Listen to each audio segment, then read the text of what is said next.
I just finished my food. Okay, good. Fantastic. Are there any plates in this episode? Are you not coming into Minecraft?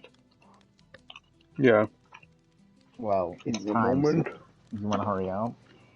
Try to go live here? No. I already started live. You son of a bitch. Hey, family show. Literally, the first thing that's probably said in my stream is Desunoda saying, "I just finished my food." So, we got him. We got him, boys. It's a good way to start. It's a good way to start, boys. I like it. I like it. Always start out with Death Note, finish eating food. Then, Genesis uses profanity. Let's not do that. And you got Adam saying family show. I've never said that once. And then Kevin's in the back, contemplating death. Right? Yeah. Yep. Yeah. Yep. Yep. Mm-hmm.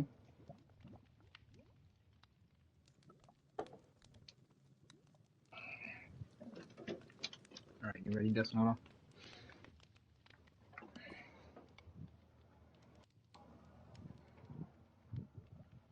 Jeez. All right. Well, let's get started with this. What happened? I had to go put my plate in the sink. Yeah, we know. Hmm. All right, here we That's go. good. We are live on the Twitch side. We've been live on YouTube for a little bit now. Welcome, everybody. Welcome back to another episode of Crafting a Chat. We are at number 72, right before Christmas time here. I'm sure everybody has their lovely plans with their families this weekend, and we'll be back for one more episode before the end of the year. But this episode, we have some new topics we're going to talk about, and a couple of different things we're going to do here. Gentlemen, how are we feeling today? How are we doing on this lovely Tuesday evening? I'm feeling like somebody's sitting on the floor. I couldn't agree more. Couldn't agree more. It's weird. We're both sitting on the floor. We must just want to be Get closer comfy. to the ground. I want to get dug into the ground actually one of these days. So just dig me into the ground. Desno, you coming in? How you doing? Doing swell. Doing swell. Yeah, you ate your food for the night. You all full? You all good now? Yeah, I got some juicy chicken legs. Lovely, lovely. We always love those juicy and chicken some legs. macaroni. Yeah. They thick with 3 C's or 2 C's? Maybe just one. Oh, well, that's disappointing. Adam, how you doing? Good. Actually, maybe two. All right, that's a little better. I'm Not great. Not as disappointing. Anyway, gentlemen, what have we been playing since last week? What have we been all doing? I think I'm gonna go first. Actually, I never go first usually, but last week, what did I do last week? Oh my god, Scarlet Nexus most of the time. I think I did. Yeah, we did hop back on Destiny. Kevin and I have been enjoying some Destiny. We've been doing pretty well in that. I have a bit of catching up to do. I know Kevin's already past 1300 light level, and I need to get myself up there. Unfortunately, I'm not there yet, and it's going to take a bit of grinding for me to do, but I'll get there. Have not played a game of Among Us yet, but I have a couple people who are probably going to invite me in next time they're on, which I've already messaged a couple of those, and I'm like, hey, if you have more than 6 people, you count me in. If you got less, I don't want to be part of it, because it's no fun.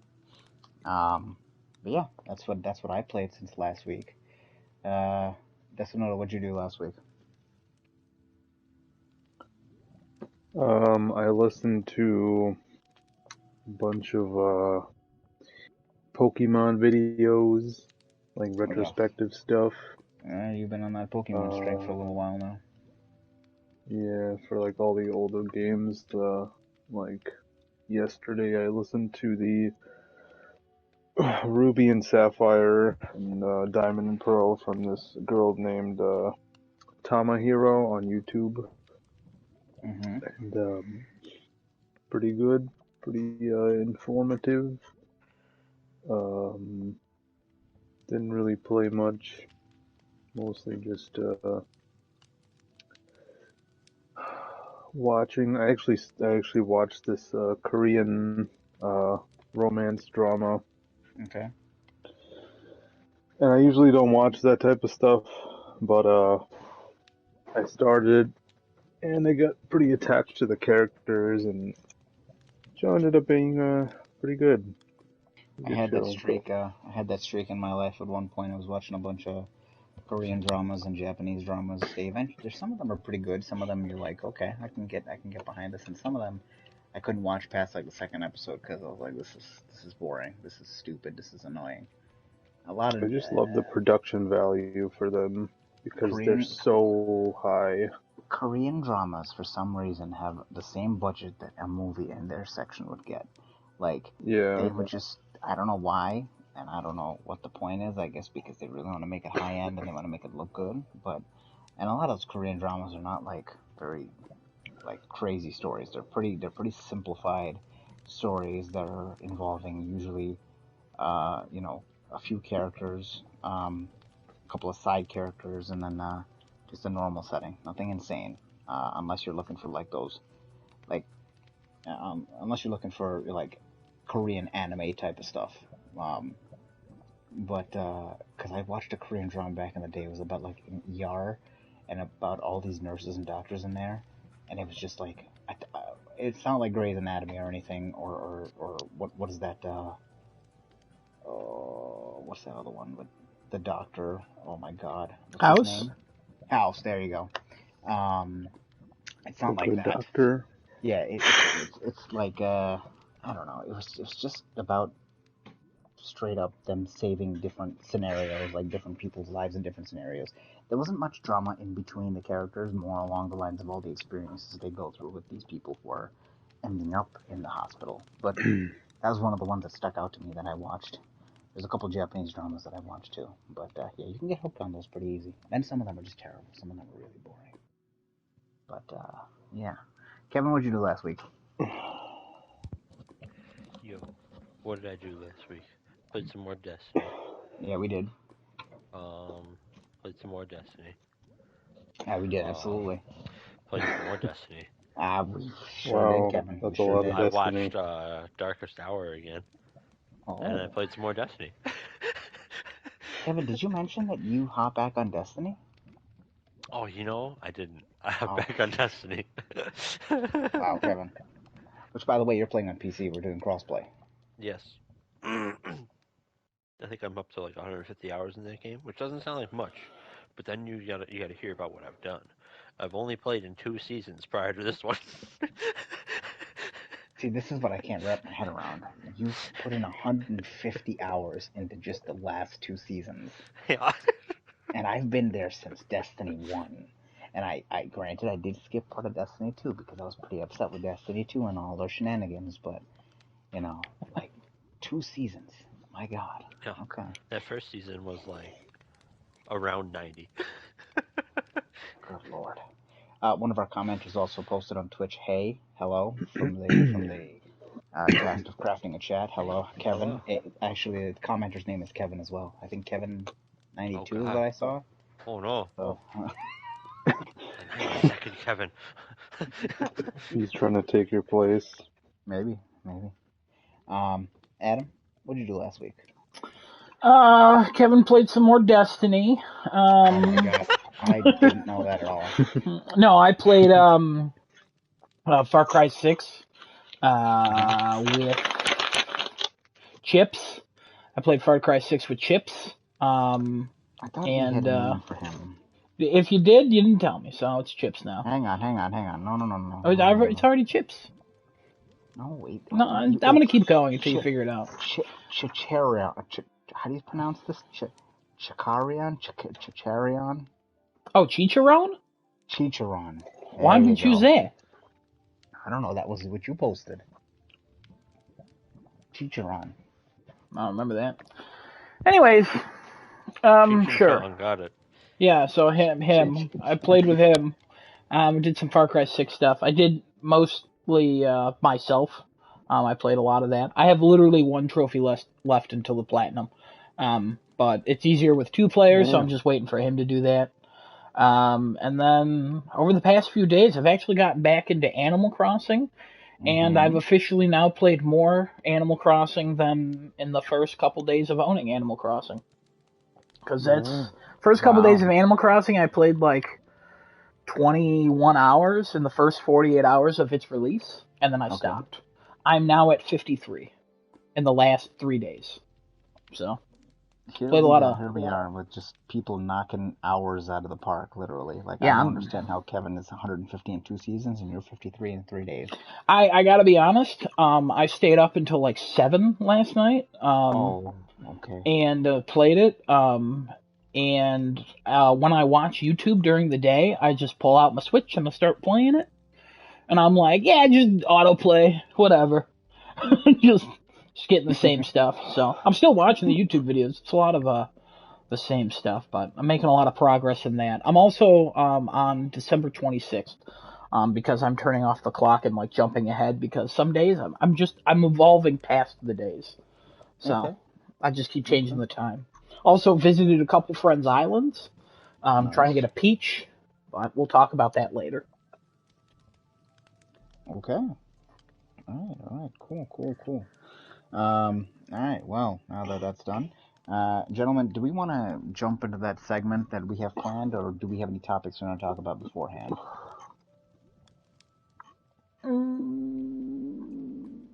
We can jump in. Kevin, do you want to lead us with the name? Oh man, here we go, guys. Another new segment, because that's all I do here. He's our creative director. This one, however, is not all just about me. This is a group segment that I'm heading off. And this is going to be called, because I have no idea how to actually title things, this is just going to be called Excuse Us While We Vent. I like it. So we're just going to go through some stuff that we want to vent about. It doesn't have to necessarily be like current, but it probably will be things that like we are currently going through, or something that's more current in the news. But yeah, so I have a few things that I need to vent about, and briefly, there's going to be Diablo 4, Destiny 2, and the purchase of Turtle Rock Studios. Do you want me to dive into these, or do we want to get an idea of what everybody's talking about first? I'd say dive. Yeah, let's go. I say do one at a time and just rotate. Head first. All right. Yeah, sure. Head first and one at a time and rotate around. I like it. All right, so first up, Diablo 4. All right, I'm going to try to keep this pretty quick here. So, Diablo 4, some information has come out, and I read an article about, because why would I bother actually going to the information source? You know, give me the TLDR. Always, I would like that. I like that as well. So, a little bit more came out about the end game in Diablo 4, and Paragon levels are basically going to be the thing again. Max level is going to be 50, so very similar to Diablo 3. In fact, I think it's identical to Diablo 3, because I believe Reaper of Souls brought it to 60. But don't quote me, it's been a hot minute. So Paragon levels are going to be a thing, except instead of Paragon just giving you base stats, there's going to be like a grid, kind of like Final Fantasy X, at least it looks like that you're going to be able to like allocate whatever into and pick stuff up. But where it gets real confusing is that it sounds like it's more of like you don't like spread out all over. You kind of like pick a street to go down, and then when you reach the end of the street, it goes to like the next sheet, and then you pick another street. Real confusing. But anyway, it could be more interesting, I guess. It sounds like you might get a little bit more out of it. They mentioned stuff about like sockets and glyphs, which I have no idea what a glyph is. Also stuff. So whatever. Okay, that's cool. You know, I dig it. And then it kept going. It kept talking. It got worse. So legendary items. So legendary items, they said that they feel as though having legendary properties on one particular item kind of like holds characters back. And I'm like, oh boy, here we go. I'm ready for this explanation. So in their eyes, having like a legendary, I don't know, like an axe that does a certain something, whatever its legendary property may be. It's like, well, yeah, but not all characters are going to use an axe. So maybe somebody else wants to like get this benefit. So why don't we also put it on like boots or like bracers or shoulders or whatever the heck, right? And I'm sitting here like, okay, but why? Because I don't see this as a good thing, or they're just going to throw random properties on multiple items, because it's either going to end up as one of two scenarios. Scenario A, because you're replicating legendary properties across more items. Remember, these items all need their own names. They all need their own models. They all need their own everything, right? So they're still each individual item, even though they're copying the same legendary property. So if they really don't want to put forth any effort, which we're talking about Blizzard here, the overall legendary item pool could be very, very low. And it's just, oh yeah, there's very few, but you have a higher chance of like no matter what character you're playing, you're able to use them, which that's not the point of legendary items, especially with all the stuff that is remaining the same from Diablo 3 to Diablo 4. We can pretty much surmise that sets are going to be like the main thing you're going for, and your set of armor is going to basically set up your character build, and then you're going to want to put legendaries around that. And if you're going to do that, you need a lot more legendary items, and you don't need properties replicated across multiple. This also kind of hints at the Herodra Cube thing that they put into Diablo 3 to balance it out, where you can have a legendary weapon, a legendary helmet, and a legendary armor, I believe it was. You can have each one of those like permanently on your character, even though they're not physically on your character with the cube. It's leading me to believe that that is now gone. Otherwise, why would you put these properties on multiple types of items? It makes no sense if you could just put it in a cube and you don't have to actually be able to equip the item. And that was part of the reason why that was so cool, is because there were no item requirements, really. I think the only thing that had requirements was a weapon. But anyway, so there's that. Or there's scenario 2, where, oh no, they do have a whole bunch of legendary items in the game. But now everything is oversaturated because there's so many replicated legendary properties across all these items that to actually get to what you want, especially if it's not every item that has multiple instances of the same legendary properties, there might be some that are like, oh, we're going to keep it rarer. Now they're going to be extra rare because you have to get past all the other crap that they've introduced into the game by putting the same legendary stats and properties onto multiple items for no reason at all. So not happy at all about that. And then the thing that makes no sense at all was they're like, oh, we put in a new NPC called the Occultist, where you can take the legendary property of an item and put it onto another item, replacing its property. If you have this character, why are you putting multiple instances of the same properties on items when you could just make the item you want? So it's bizarre. I hate it. That doesn't make It much makes sense. it makes no logical sense at all. I don't mind the Paragon thing. I'd love to see that in action, but this is a mess, and that's my rant. So, take it away, everyone else. All right. Who wants to go next for the rant? Oh, I meant like anybody who wants to comment on mine. Oh, I mean, I just want to know who was going to go next as well, but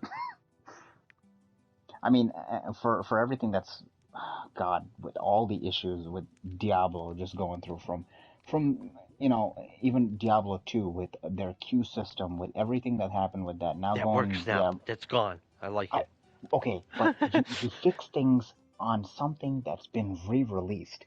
But the new game that's there, you just continuously go in and continue to break stuff, make unnecessary extra steps for people to do, and just make things overall very confusing for people. Like, I don't understand why, and I don't think this is limited to just Blizzard, or even Activision, because they're under, Blizzard's under Activision, right? I'm correct with that, right? That's the same thing, yeah. And I don't think this is just limited to them. A good chunk of these stupid developers all feel the need to just make everything more convoluted, more complicated, and more stupid for no godforsaken reason, other than just to make sure that it's I don't know if they're trying to make it unique or so that they can stand out from somebody else, or they're just trying to piss people off. Like, I think the other night, Adam was playing Far Cry, and I think you were talking about something where they used to do this back in the day. Ubisoft used to do this for some of the collectibles in the game or something like that, and you're like, why did they do this again for Far Cry? They didn't do it in Assassin's Creed, now they're doing it for Far Cry. I can't remember exactly what it was, but, it's things like that they just add extra steps to unnecessarily, and they just make things more complicated for no reason. as well as just make things redundant as well. Destiny, I'm sure, does the same thing, and other games as well that are very, very popular and very big with the masses. God, Battlefield, Call of Duty, all do the same exact garbage with certain things, just making things more complicated, more convoluted, more tedious and redundant as well. When you're looking at some of these things, you're like, you could make this much simpler if you cut like step 2, 3, and just keep step 1 and 4 and call it 2 steps instead. That's it. Yeah. All you had to do. That's all you had to do. All right, all Mhm. right, all right. I like it. Anybody else? Cool. Who's next? Who's up for topic? I mean, that topic rant. Huh? Uh-huh. Uh-huh. I'll go with my rant. I got it ready. Okay. I'm So, ready. all right, I'm gonna bring Battlefield into this garbage, okay? Oh, Because we all goodness. know this is a heaping pile of fire dumpster trash. All right. Ooh. I I'd don't like know if the change of word order. yeah I don't yeah the word order should have been different. We should have had that correct word order otherwise. But Fire dumpster. it's a burning trash pile in the dumpster is the way I should have said it. But no, I decided to do it the way I did. Yeah, that's Um, fine. so on top of putting a steaming pile of garbage out for release and telling people they have to pay upwards of $70 for the new gen or the current gen, if you want to call it that, release. Um, and then things still being broken from the beta, on top of things, I think some things got worse from when the beta was up because obviously the influx of people, servers can't handle all of it. Um, and the straight up just things missing that were supposed to be in the finished game that when they got questioned about the beta, they were like, yeah, that's an old build. We have the new build. Everything's in that. We're all good with that one. And it's like, well, nothing was fixed. Everything you put in here. I have a couple of acquaintances who, who play Battlefield, and they're like, I'm never pre-ordering any game again. And I was like, why? They're like, because of this, the thing that Battlefield did to me. I said, well, just stop buying, Battlefield games. Just stop. Because Mm. that's what's putting that sour taste in your mouth. That's why you don't want to pre-order another game. I said, listen, I've pre-ordered Horizon. I have pre-ordered, um, oh God, there's another one I pre-ordered. Oh Lord of mercy, and I can't remember what Sifu? it is. No, Stranger no, Paradise? Stranger Paradise. Those two I've pre-ordered. I've played Stranger Paradise, and Horizon cannot fail us at this point. Um, you know, um, but you just have to stop pre-ordering the cycle of malice that is Battlefield, and to some extent Call of Wow. Duty.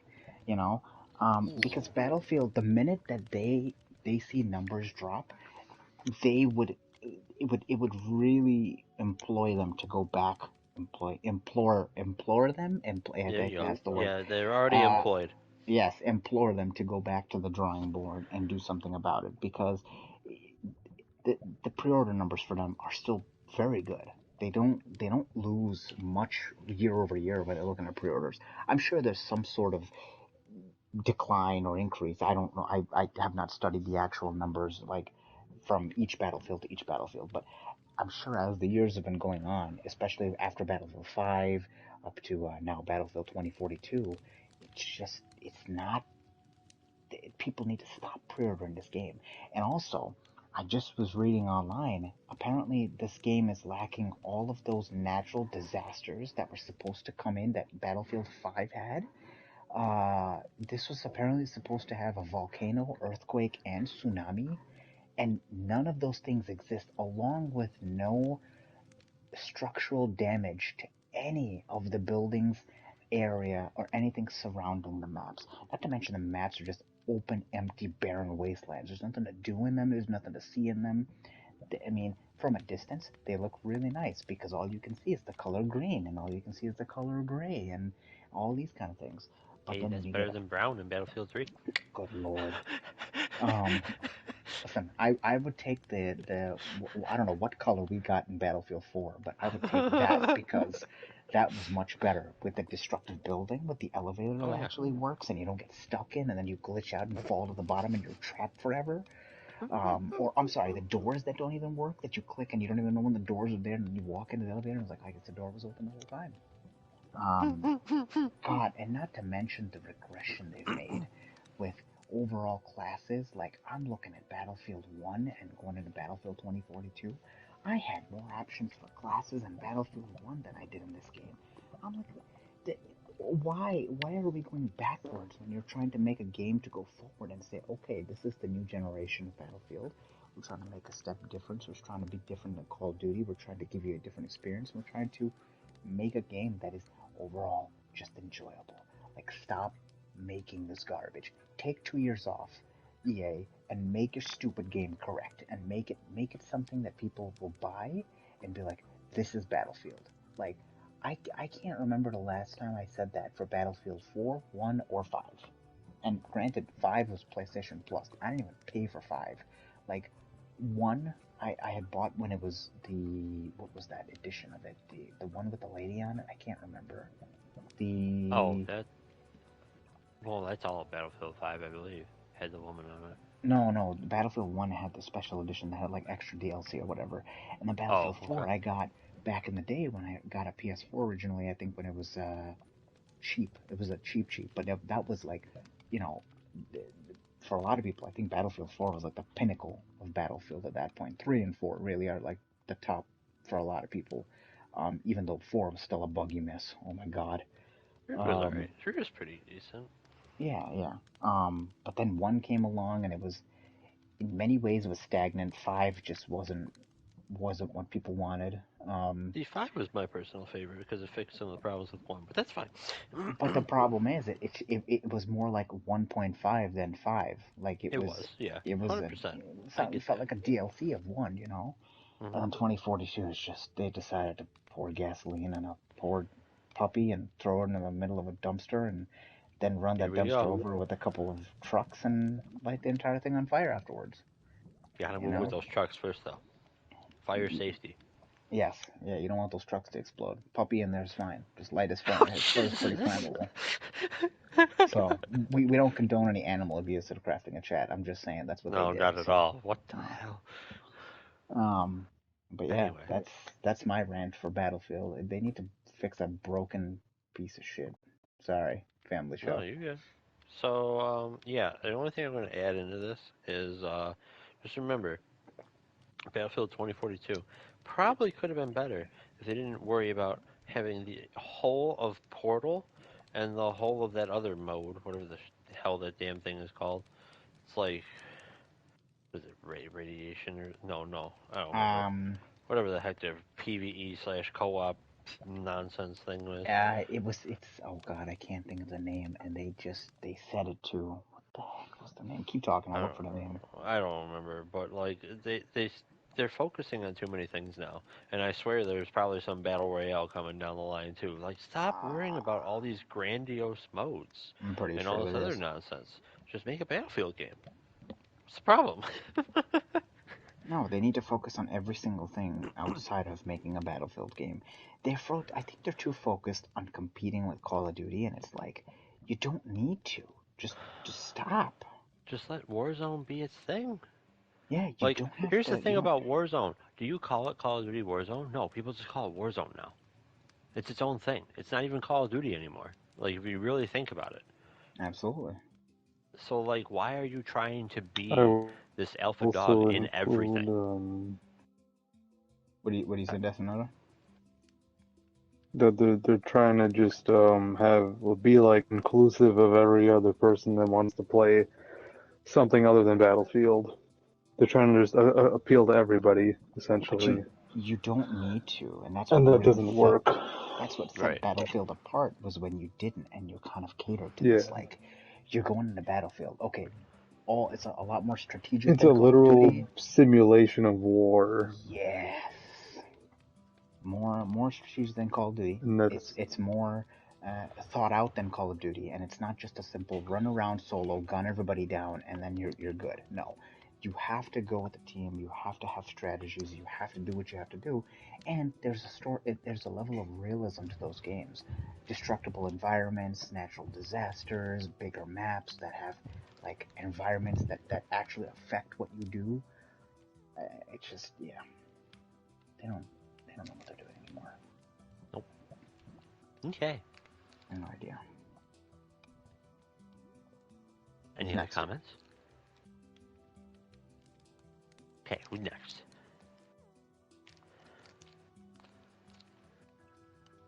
Adam, go for it. All right. The thing you were thinking of with me was time skip. By the way, that's what that was. They took that out of Far Cry. And I had to wait a half hour in game, but that's not what I'm going to talk about. That's stupid. Yeah, it's real stupid. It also was the patrols of enemies changed during nighttime, so it's best to take over a base at night. The Far Cry 6 does not have any of that, but it doesn't make a difference anyways. What I'm going to complain about is the stupid peaches. Family show is over. The stupid fucking peaches in Animal Crossing. I cannot get them stupid peaches. In Animal Crossing, you spawn on an island and you get a native fruit. My native fruit is oranges. There are 5 other fruits. I have 5 fruits in total. I'm missing 1 fruit, and it's stupid peaches. There's ways you can get it. You can either find someone you know personally who has peaches. I don't know anybody who still plays the game and has peaches. Or you can use your Nook miles that you earn in the game by doing various activities. Very easy to earn, no issues there. And then you could take those, use 2,000 to buy a ticket, and go to like a random island that the airport will fly you out to, and hopefully you spawn on an island that has peaches. I obtained my other 4 fruits by doing that. I have now done 121 island tours. Not one time have I come across peaches. I have no idea what to do anymore. I'm going to lose it. I've kept it very calm. I'm not gonna lie. While I'm playing the game, because I wasn't feeling well. I got boosted on Sunday, and I wasn't feeling well. Still not feeling great from that. So for maybe 12 hours yesterday, I literally laid down with my back against the wall, my head held very low, just slouched, and just constantly trying to get points so I can go to an island. So I can get peaches. I cannot find peaches, and it's throwing me off. There is like a 15% chance that you find peaches. Somehow, God hates me, and I'm not getting that 15% chance. I have found every other fruit multiple times over and over. There is supposed to be like a less than 5% chance that you can get gold nuggets. I have now accumulated 34 of those. I don't need them. They're worth 10,000 each, which is nice. But I only need like 9 in total to make gold tools. I already have the 9. I don't need the rest. I just want peaches. That's all I want, just so my island looks nice. And I get a badge that tells me my island looks nice. That's all I want. Give me peaches. So if anybody watching this has peaches, send them to me. Send me an island code. Anything. Please. I need peaches. That's it. I'm so sorry. I know this struggle, not for this game, but just being unlucky. And you know what I mean. Oh man, I hate when you look it up and you're like, oh, okay, 10% chance, cool. I'll do it 100 times, 10 times I'll hit it. I don't know how I've done this. It's a mathematical impossibility. I went so many times. How? Please, God, please. I've gone through things like that myself. I think that was, oh my God, that was me and Pokemon and one other game on PlayStation where something had to spawn and it just wouldn't spawn because it was like a 5% chance for it to spawn. And I was like, dude, I must be the most unluckiest man on the earth because I seen YouTubers like, hey, this spawned for me in less than 60 seconds. And I'm like, why? Yeah. Why did you do this to me? Yeah, that's why I stopped playing Red Dead 2. Because I had to hunt birds, and they had like a 2.5% chance to spawn. Like a bunch of birds in this area, and they only spawned in that area. And there was also a 2.5% chance that the bird spawned was the bird you needed. And I was like, I'm not doing this fraction of a percentage of a bird. Screw that. What was the thing you were doing in the forest as well? You needed an animal?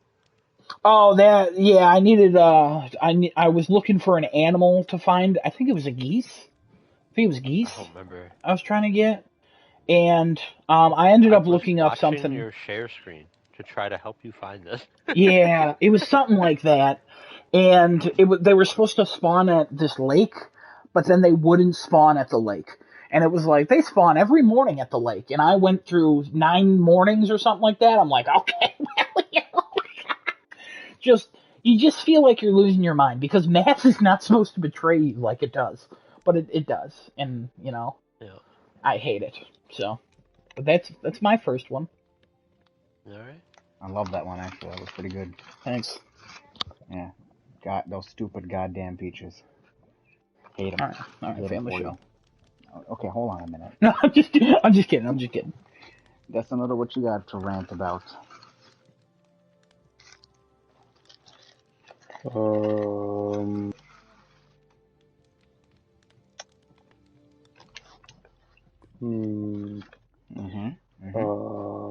The exorbitant pricing for old video games, Oh. I guess. Okay, go ahead and talk. Yeah, go ahead. Like, I had to pay about $100 each for a copy of Crystal, a really nice copy of Crystal, a copy of Black 2 and White 2, each was about $90 to $100 each, and Black and White was about 70 to 80 each, and the cheaper ones were the oldest, which was red, blue, and yellow. Red I got for about like 25 from this local game store. Blue I recently purchased for about 50, and same thing with yellow, about 50, but the labels are very well kept. No tears or any like hard scratches on the labels, so I was pretty happy about that. For games that are upwards of 22 to 20 years old, it's pretty astonishing that some of them are still in like really, really good condition. But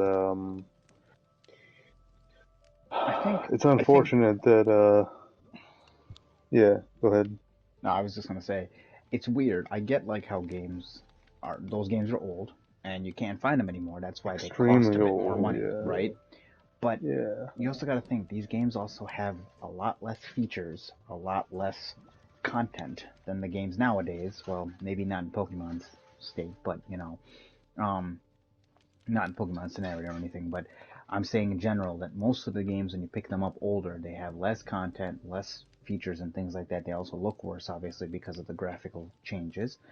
But they go up in value because you cannot find them anymore because they're scarce. It's just weird to me that we'll pay so much more money for something so inferior and old because you cannot find it anymore. I mean, it's more than that.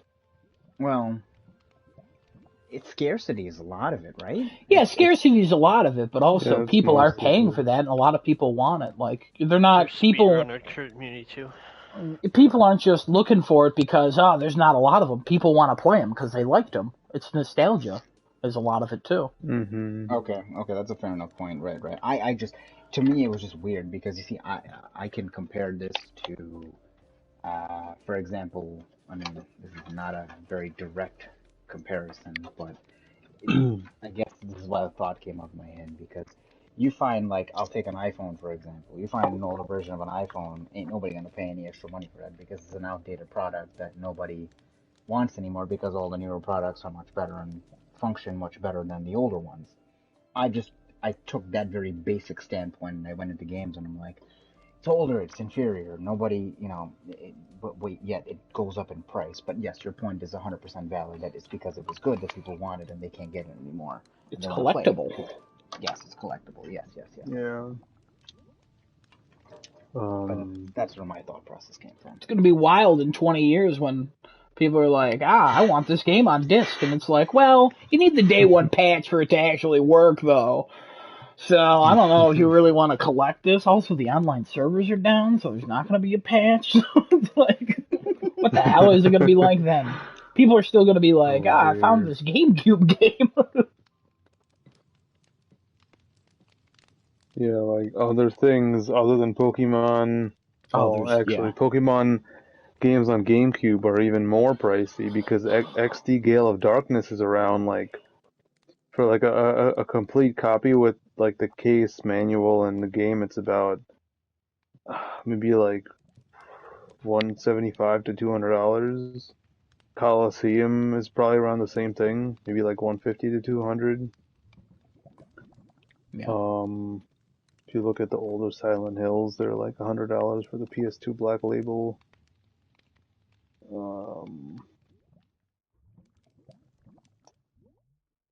When I got my GameCube, when I was younger, I had a GameCube, loved Animal Crossing and stuff on it. That's not the Animal Crossing I'm playing, by the way. But when I wanted to get back into the GameCube and like buy some games on it, I looked into Super Mario Sunshine and it was $175. And I was like, I Yeah. like that game. I will never pay that price. And that was a few years ago. And then Animal Crossing was like 80, and I ended up just buying a version from Canada, and it cost $27 with shipment. So, and now my box has like a half French logo on the back and stuff, for my GameCube version of Animal Crossing. But yeah, Well, game price is wild.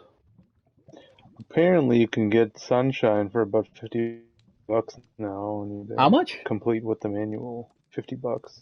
Are you serious? Yeah. On eBay? On eBay. Huh, I might have to do that.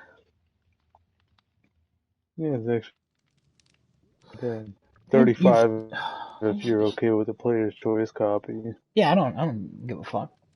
I'm not collecting it. I want to play it. I mean, I don't even know if I want to play. I'm not setting up my GameCube with all those wires.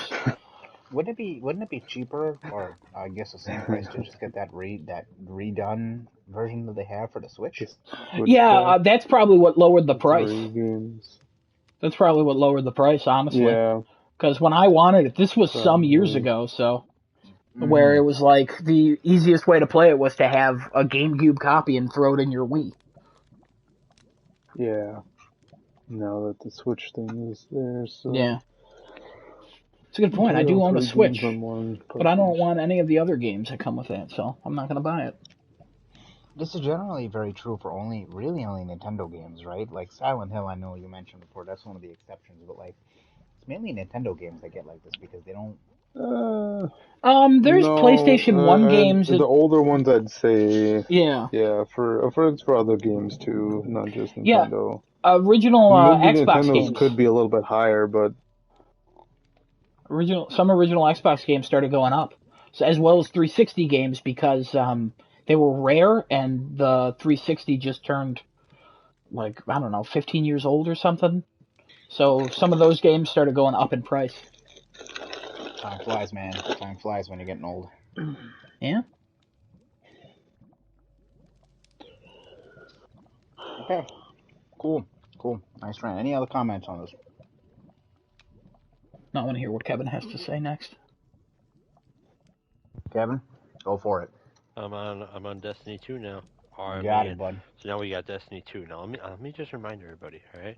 I played 2 seasons prior to this one, so we're in season 3 now, and I have 150 hours in this game. I like this game. Now let's talk about what I need to vent about. So I have this game. I'm pretty sure this is technically season 15 that we are in now, because if I remember correctly, Witch Queen starts at season 16, and that's the next season. So we are 15 seasons into Destiny 2.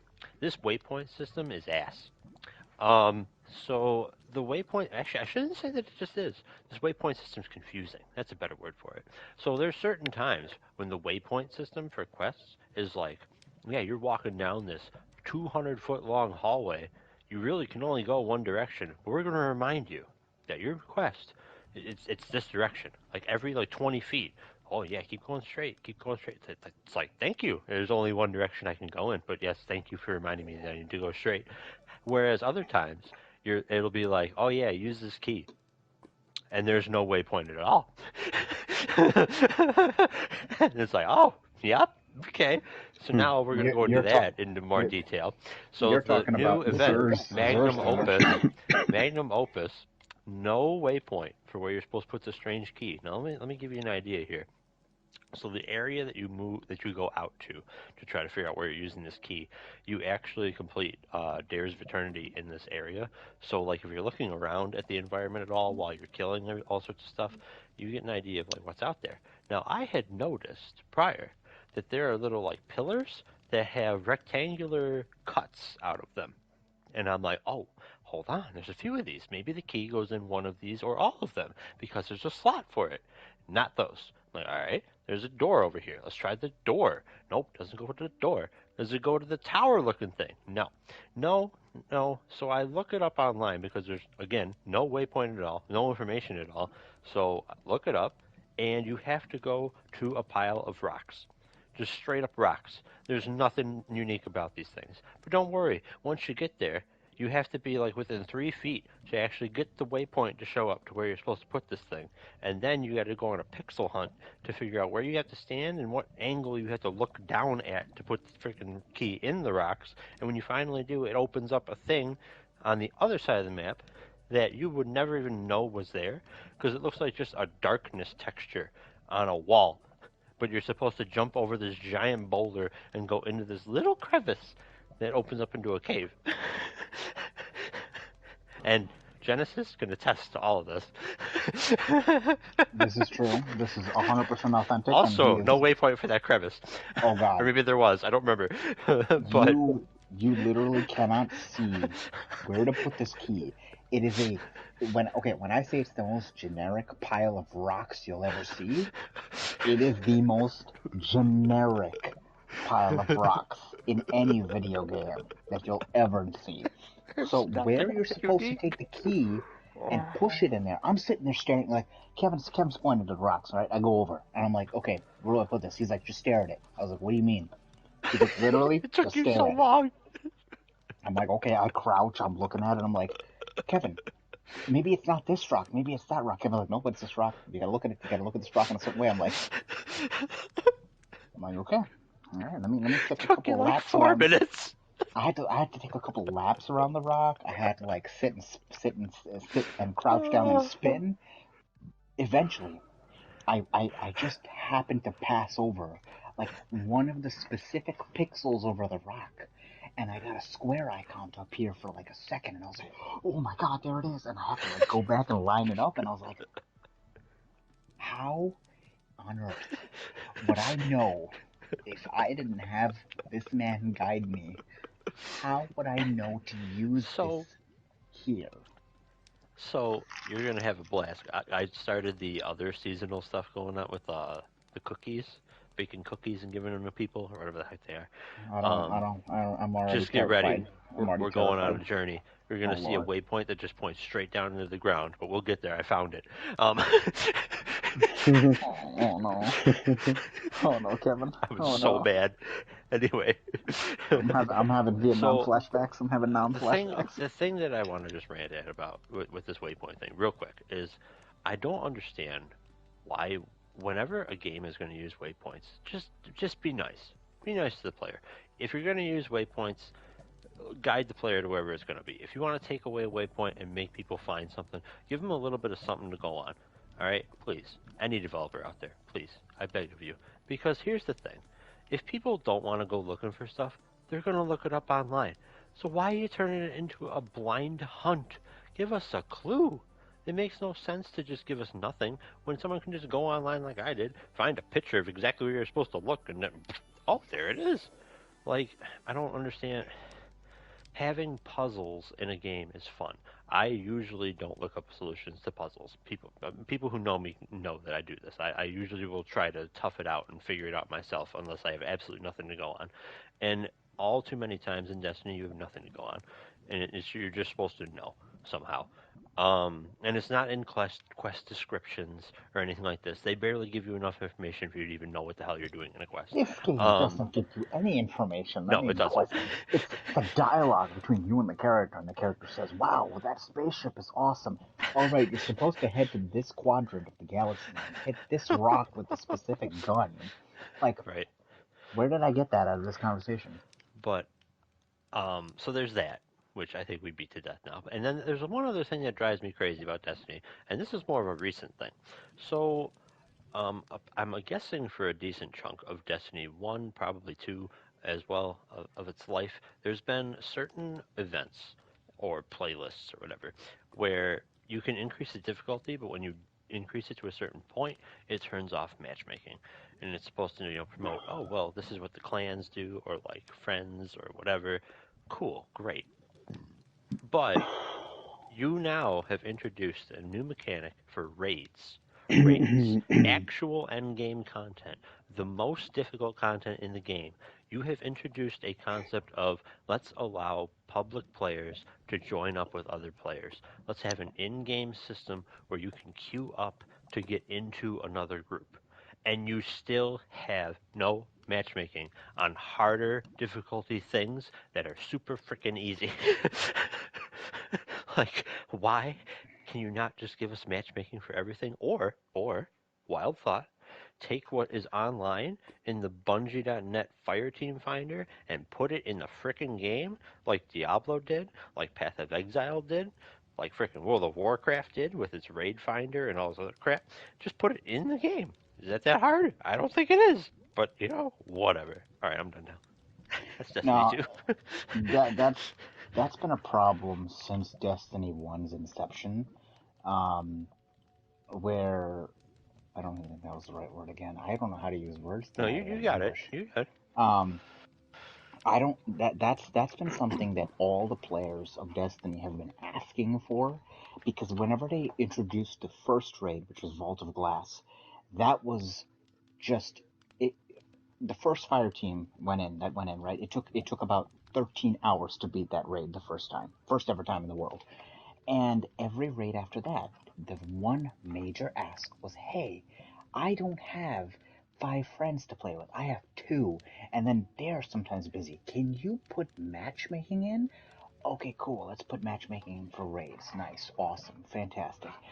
Then everything else comes along. The arena, the playlist, the stronger playlist, the nightfalls. No matchmaking whatsoever. Nothing. Just straight up. You got to find your own friends. Sorry, we don't. Yeah, and like a lot of the stuff for those who don't play like Destiny, a lot of the stuff that matchmaking is not on for, like the higher difficulties of things that you can matchmake for on easier. This is where you get pinnacles, and pinnacle equipment is how you're actually going to reach light levels that I don't know if you need, but you should probably have when you're doing the raids anyways. Which again, public matchmaking. What? Right, right, right, right, right. I'm gonna add to one of your gripes there with Destiny, which I think definitely goes hand in hand with the matchmaking. Um, I can't see you when you're online because you're crossplay, and you can't see me when I'm online because I'm crossplay. Why do you implement a crossplay system where it doesn't understand when somebody's online, whether it's through Bungie.net or through the Fire Team that you get through Bungie app, when you could put yourself in the Fire Team. Like, Hmm. listen, the thing that Bungie really needs to get correct, and this is the thing that's been eating them alive for, God, since Destiny 1, it's their overall matchmaking and netcode system that they have. Their matchmaking, I think, and their netcode was made by 5-year-olds in a tunnel with wet matches What? working for Nazis. What? I don't think you know how netcode is made, but alright, keep going. So, what I mean by the netcode in particular is just certain, so like Crucible, for example. Crucible, a lot of people refuse to play Crucible because of uh, the delay on hit markers, Oh, super bad. yes, that on It's top of terrible. just in terms of lag, on top of It's gotten a people. little better. But see, people who have 120 frames per second in their games have a unfair advantage against everybody else for everybody who has lag. So when you see and hit markers go off, don't ever assume that you're a person, because the hit markers sometimes don't even register. They but they didn't actually register. The person takes no damage all of a sudden, and then you're dead, and the person's still up there alive, and then all of a sudden you see them die in the next like 5 seconds by somebody else, and it's like, what? What? I don't understand. I don't understand. Um, Yeah, their netcode is abysmal, and their overall matchmaking system needs to be fixed. I don't know what it's going to take for them to realize they've already separated from Activision. So I don't, even with Activision, their everything about their online connectivity was ass, just complete ass. Bungie's been bad about that for a while. I don't Even Halo understand wasn't though. good. And now 343 is with Halo. How is Halo's online? How is the functionality? How's netcode? Infinite's not bad. Infinite's actually pretty solid. But Mm. when I first started playing Destiny 2, I don't remember what the season was called, but it was the season with the hammer. Was that the It Iron was the one before Banner? Splicer. That was it the Iron Banner type of thing, where like that dude who usually There runs the was Iron Iron Banner? Banner at some point, yeah. Yeah, I think it's the dude who Anyway, usually runs the Iron Banner. it's like the Forge Hammer or some craziness was your item that you were upgrading and whatnot. Anyway, when I first started playing, I kid you not, my first comment to my one friend who ultimately like convinced me to try out Destiny was like, "Oh my gosh, the multiplayer PvP reminds me of Halo. It's like the exact same lag and the exact same scenarios where it's like, oh yeah, you fire, then it hits, then the person dies. I Like the amount of full second delay, and a half delay the sometimes. amount of delay on Destiny is just absolutely unacceptable. But listen, I'll give them credit where it's due. They've been getting much better than when Destiny 2 originally Well, the game's released. still super fun. Yes, It's just it's PvP is a pain to play, and matchmaking still is an issue. mhm. I want to try Crucible. I want to give it a chance, but I remember Crucible from back in the day, in the beginning of Destiny 2 and Crucible's Destiny better. 1 days. It's just, oh my god, it was horrible. But yeah, I'm Crucible's assuming better, it's but it's better. still not great. Yeah, yeah. All right, nice Anyway, round. yeah, Ian, any other comments? All right, cool. I'm gonna go into mine. do it. Pokemon. All right. Uh-oh. I Listen up, Destinoto. I was an avid player of Pokemon. Okay, and Destiny can vouch for me. I have Probably more too than avid. more than about 1,200 hours in two different games combined. Right, 6 different teams, the entire Pokédex completed. Um, 6 different competitive teams, and I don't know how many variations of the same Pokemon caught. I I think I had all 30 boxes filled in one game, and then about 25 boxes filled in the other game. And I had about 3 boxes completely filled in the Pokemon Bank, which the Pokemon Bank boxes can hold about 50 to 75 Pokemon there. Oh yeah, Mian is here. Welcome, Mian. I didn't get to see your last comment. Let's not forget the notebook with the EV training notes. Yeah, no, of course not. I had a specific notebook that I had every single tally marked down for EVs because I had to keep track of them when we didn't have an action replay or anything like that, or a Game Shark or something to show those values in the game. But okay, I hate this franchise and I want it to die and I don't want to see it anymore because they've turned this into the absolute epitome of child labor. Okay, Now hold this on. is the Whoa. absolute Wait. epitome of child labor. All right, Not expected. I'm ready for this ride. I can't understand how a franchise that continuously removes things out of games and then proceeds to raise the price every year sells 20 plus million copies per version. I don't understand. People are sick. People need help. People need psychological help. People need they need some family counseling. They need some marriage counseling as well. Okay? I would assume Whoa. that much. Okay? They need some straight up therapy sessions to understand what in the fuck is wrong with them. Okay? You're gonna sit there and tell me that you're gonna go buy Sword and Shield when they've completely cut the fucking national decks out. They give you a quarter of what you can originally catch, which at this point was 700 plus Pokemon, okay? A quarter of that in the game, okay? Shitty ass, mediocre graphics, alright? And the best part, God, you guys are gonna come for this at this point. $60 of a price tag for a game that is inferior compared to its 3DS counterpart that looked better, played better, had the entire decks, and gave you a chance to get almost every single legendary in the game. Oh, by the way, netcode and online connectivity worked fine on a 3DS. The Switch, I don't know too much because of the stupid Gigantamax or whatever the hell it's stupid called.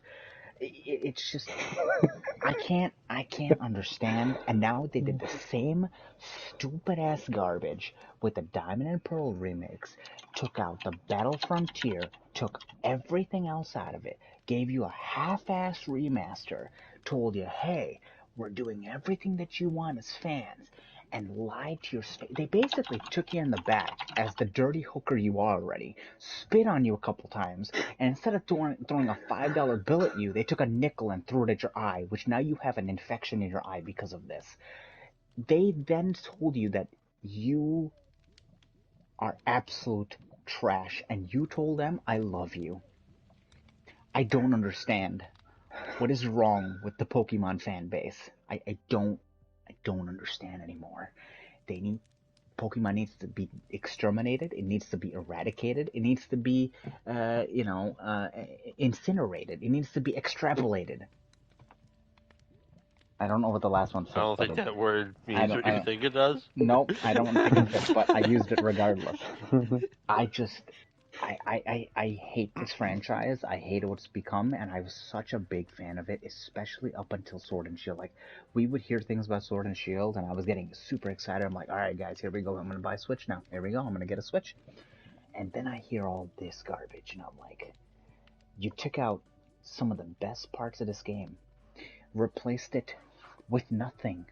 Actually, just took out more, and then told me, you want this game. You want to buy this. And I was like, what?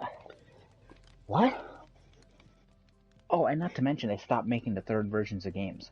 Like, why would you do this? Do you not want money? Do you not love money? I don't get it. I don't understand. But, listen, I will never play another Pokemon game ever again. No matter what they do to this franchise, they could take everything I said into consideration and fix everything for this Legends of Arceus bullshit that's coming out in January or February, and I would never look back in the direction of the absolute slut that Pokemon's become. Not at all. Okay? That's my rant. What are your comments? So that's pretty accurate. Are you okay? You want to talk? You asked for a rant. Yeah, I got it. I didn't go down the Assassin's Creed rabbit hole. We're not doing that this week. We're not doing that right now. Is that next week? We're not More or less. that rabbit hole. I'm just curious. Destinoto, come on, give us something on this guy. I have nothing else to say. He said everything. Oh, Points are pretty accurate. I mean, you've been watching. I haven't bought any of the new games either, so yeah. And watching retrospectives for all the old games, it just it makes you realize really how much they've changed what Pokemon was and what it is now. They're just a company that really doesn't care about their fan base at all. I mean, I'm not saying any company does, but I'm saying at this point, they had a great formula, they had a thing going, they had a good strategy, and then they decide, let's just be Satan on Earth. let's just make sure that we help people commit suicide every day of the week. Well, all right. Let's make sure that we increase the rates of infertility and mortality, or decrease the rate of mortality. Sorry, it's decrease because you want them to die faster. Yeah, decrease. No, I think you had it right the first time, but it's fine. Was it the first time? It's mortality rates, yeah. Oh, I'm sorry. Okay, yeah. I add infertility in there because they don't want people to reproduce anymore. So they'll just put out these cancerous Pokemon games and have people develop these. People want their Alola Executor, right? Giant freaking palm tree. Hold on. Are you saying that they're making bad games on purpose to make people go out and have babies, or the bad games make people not have babies? The bad games tie people in so much, and they get them addicted so much that they forget that they want to have babies. I don't think you understand how that... Okay, never mind. Keep going. Man, these new games suck, but they're very addicting, and it's decreasing fertility in the country. What? They sell the highest in Japan. All right, man. Japan's got the lowest fertility rate at this point because people don't want to have kids. I get maybe there are other obvious reasons why they don't, but Pokemon is probably one of the driving factors because every time a new one comes out, it seems like there's just no baby boom that happens. This is a classic comparison, like the correlation versus causation. It's like that. It's one of those, or it's like, do they correlate because one causes the other, or do they correlate because they just correlate? Like, it's wild, man. What is your brain? My brain. Are you okay? Are you playing the new Pokemon games? Have they ruined your brain? Never. I'll never touch those. I'll never do it. It's also partly why I hate Nintendo as well, but there's that. That's a different reason for another day. But it's actually pretty weird. The standard team of directors and producers have been the same, throughout up to Sword and Shield, and it's the cancer they keep making. It's affecting their brains. They're getting. I don't know who was directing Arceus, but everything that I've seen out of Arceus looks like a giant piece of shit that an elephant shit out in the middle of the street. I was really hoping there was going to be a different word in there. I thought it was going to be... What is it going to be? I thought it was going to be... Stucco? I thought it was going to be another anime line like Cycle of Malice. It's not an anime line. It's Cycle of Malice. Yeah, it is. It's an anime line. I googled it. Oh, I didn't. I googled it. Yeah, I was like, that's such... I'm not saying you stole it from an anime, but Cycle of Malice sounds like the most anime line, and it's in an anime.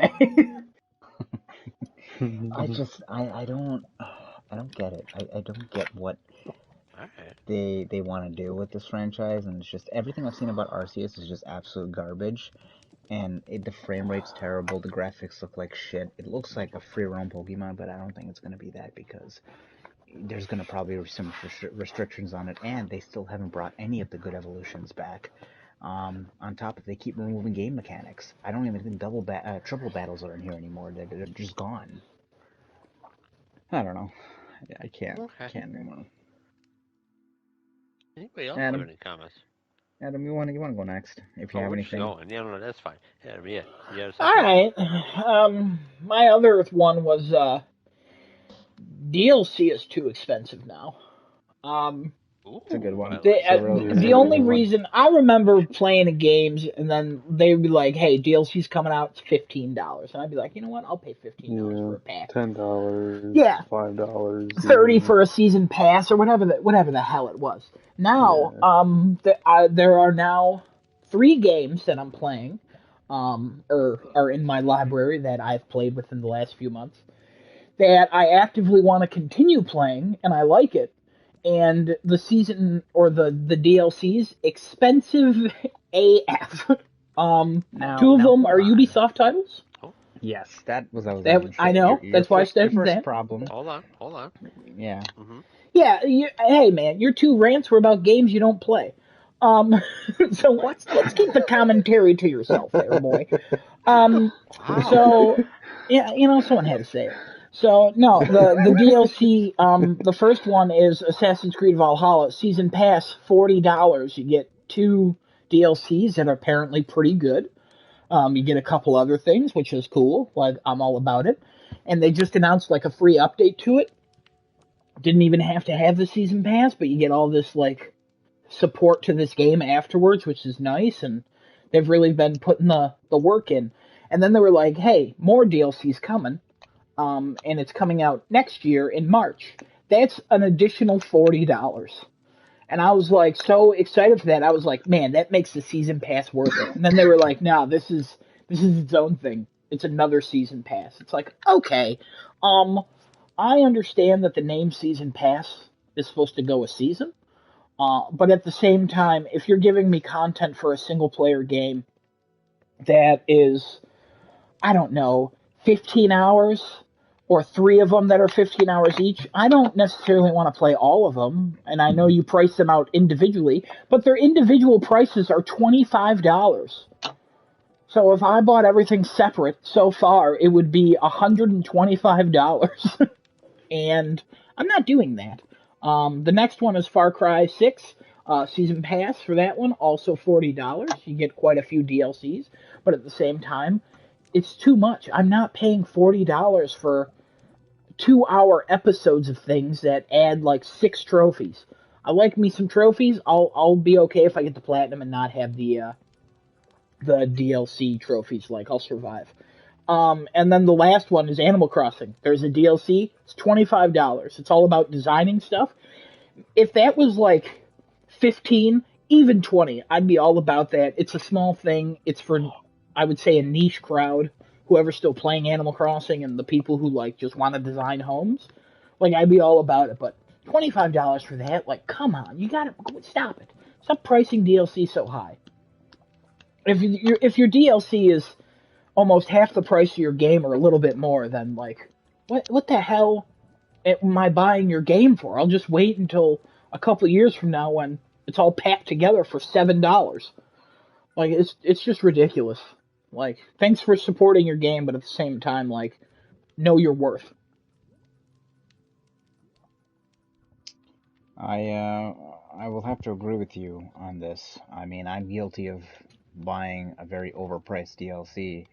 I mean, it's for a game that I absolutely love with all my being in my body. Mm-hmm. But you know, Kingdom Hearts 3 DLC was $30 for the Remind portion, which added 13 super bosses, another about 4 to 5 hours of content in the game, a an ultra super boss at the end of everything, and perspectives from all the other characters, which added 6 remade boss fights, and expanded some of the armory that you had. For I think a fair price for that would have been $20. The additional $10 was a bit more, and honestly shouldn't have been $30. But I bought it regardless because I'm like, I want that. I want to play that. And you know, I would agree that DLC is getting a bit too crazy. I usually wait for the sales on like the season passes. Like I've actually, you know, a bunch of season passes that I've actually gone back and bought because of their games that are older that I wanted more additional content for. I've just waited for them to go on sale. Like Tomb Raider, I bought the season pass for that when it went on sale. I bought the season pass for what is it? Not Persona. There was another one that I bought the season pass for because it was on sale. A Rogue Company. I bought one of the season passes for that when it was on sale, or a Battle Pass, I guess, not season pass. Sorry. Um, The same difference. yeah. Destiny. I did the same thing. I bought the season pass when it was on extreme sale for Beyond Light. Didn't buy it when it first came out.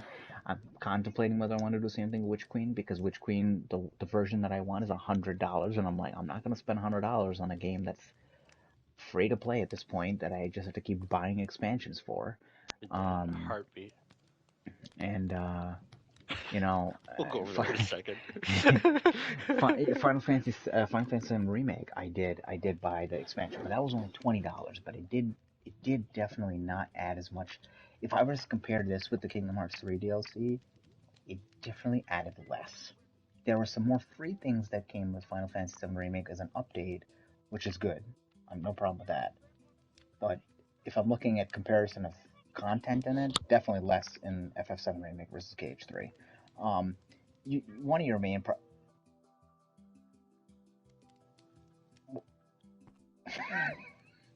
one of your Why main did you do problems. that? Drop the controller. Sorry. Oh, like, all right. It was very precise for dropping the controller. Damn. You legitimately just walked up to him and like stared him Yeah, in no, the soul. I saw. I was like, oh, what's going on? No, no, Uh, no, no. so, I mean, one of your main problems is they're Ubisoft games, and unfortunately, Ubisoft games have had a very terrible track record of having stupidly expensive season passes. I mean, you look at Assassin's Creed Syndicate, there was two actual different season passes for that game. I think Origins had one, Odyssey had two, right? Because there was an additional content pack that came after the season pass that you could get like that Hidden Blade, the Legend of the Hidden Blade, or whatever the hell it was called. That was one pack. That was that- one season pass, and it included 3 episodes and like another pack of episodes, an additional 3 episodes. It was all one DLC That was pack. one DLC. Yeah. Okay. Back in the day, Assassin's Creed 3 had 2 specific DLCs. You had Yeah, to I buy bought the season those. pass, and then Assassin's Creed 2 came unfinished, had specific DLC for content that was supposed to be in Are the you game. talking and about then, chapter 10? Is that what you're talking about? No, chapter it was 11. No, it was 10 and 11.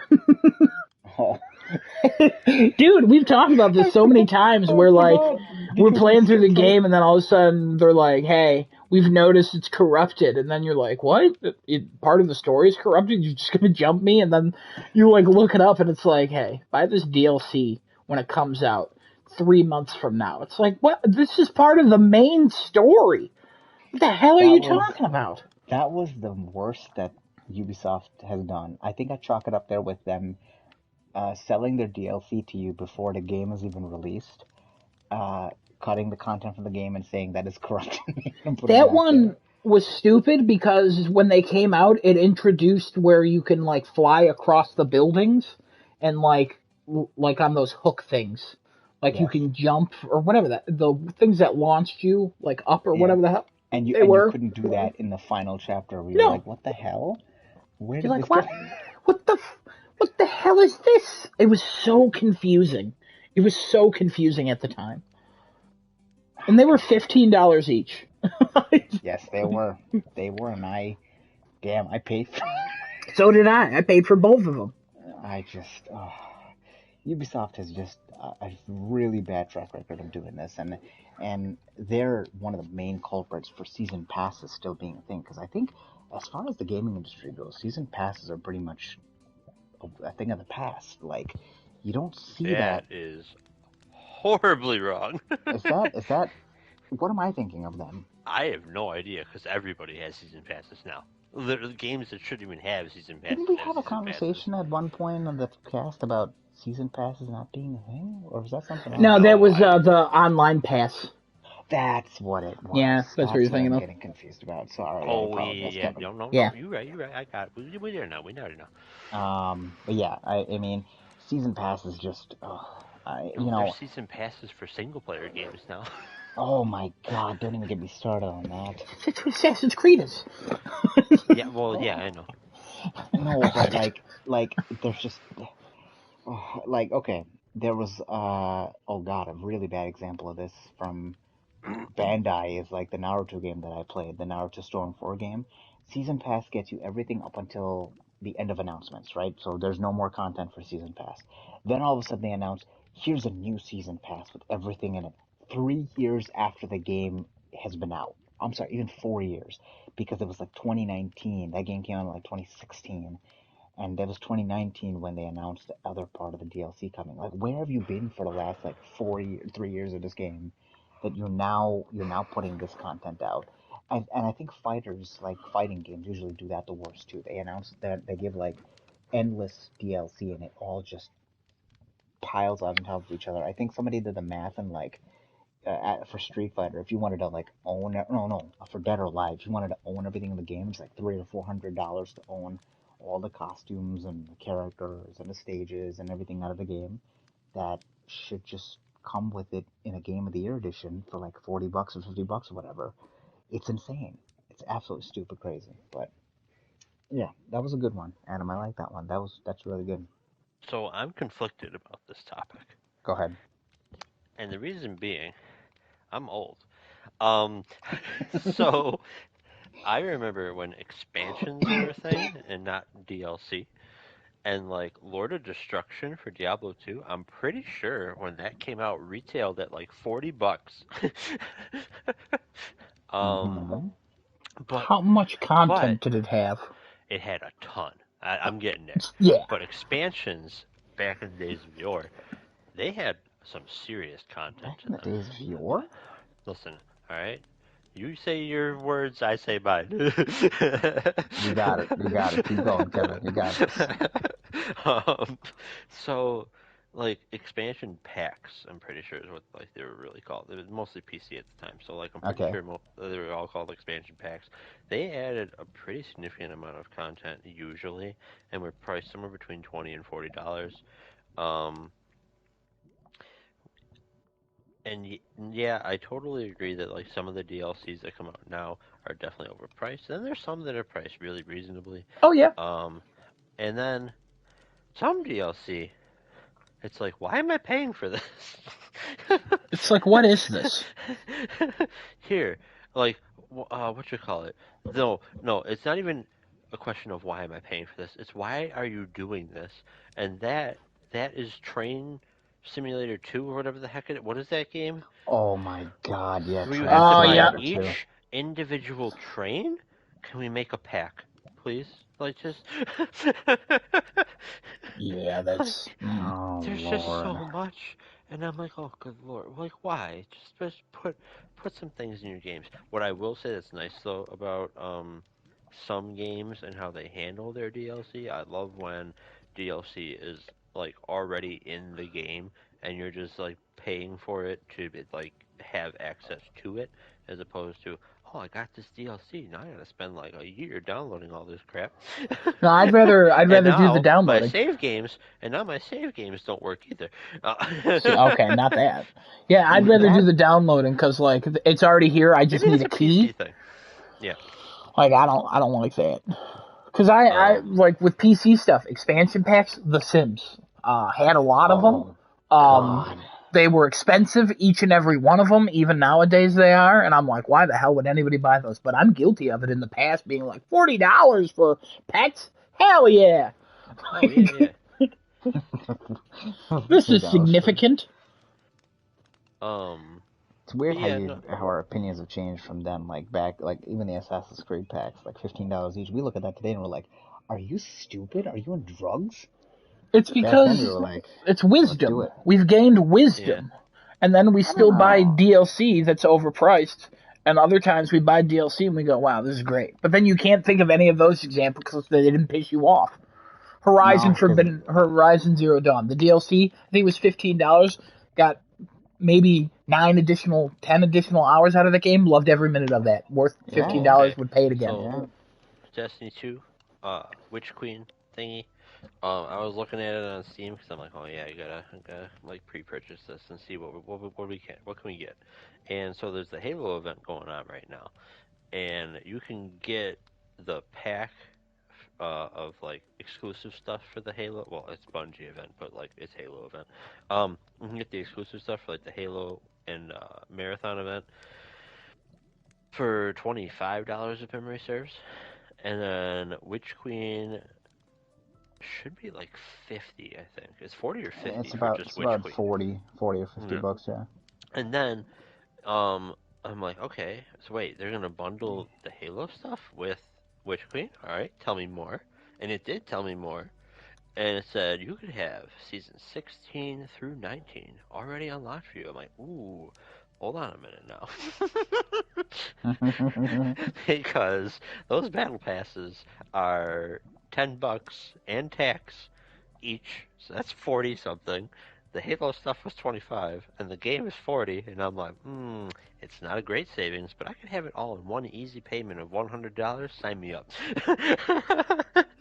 See, to me, that's just that's why I waited for the Beyond Light one, because I'm like, I didn't want to pay that much, and then when Yeah, but I remember, if you get all the premium passes, then you get all the free crap for leveling up your battle pass and stuff, and then that just makes a lot less grind. And I don't have time to grind, so that's why I justify spending that money.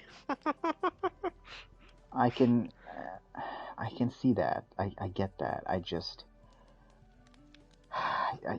that much money to justify what I'm doing, and I'm like, Oh, sure. That's the thing about DLC is I think might be one of the reasons why it's gone up is that companies are kind of realizing that, like, oh, people are gonna pay this because like they want to play the game, they want to experience this. So like, let's just yeah. I love DLC, and I hope developers keep supporting their games. But they just need to know what their worth is. And also, Yeah. when you put out DLC, please stop putting 14 types of versions of the game.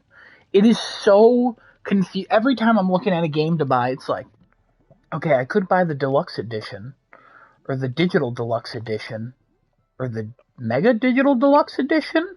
Okay, the first two ones are the same price. Deluxe But digital edition. But this is the ultimate edition. But it doesn't come with anything that's in the digital. What the hell is going? It is so confusing. Like, as much as I will be like, DLC for everything sucks. Little Big Planet 2, I think, had the best DLC setup.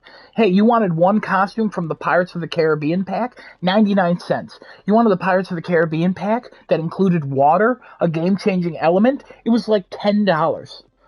Everything was piecemealed, or it was in packs, and then it was so easy to understand what comes with what's in here. But now it's like, what is any edition? Stop using these dumb words that mean nothing to anybody, and just put out a game and be like, do you want this? Okay, add it. Do you want this? No? Okay, don't add it.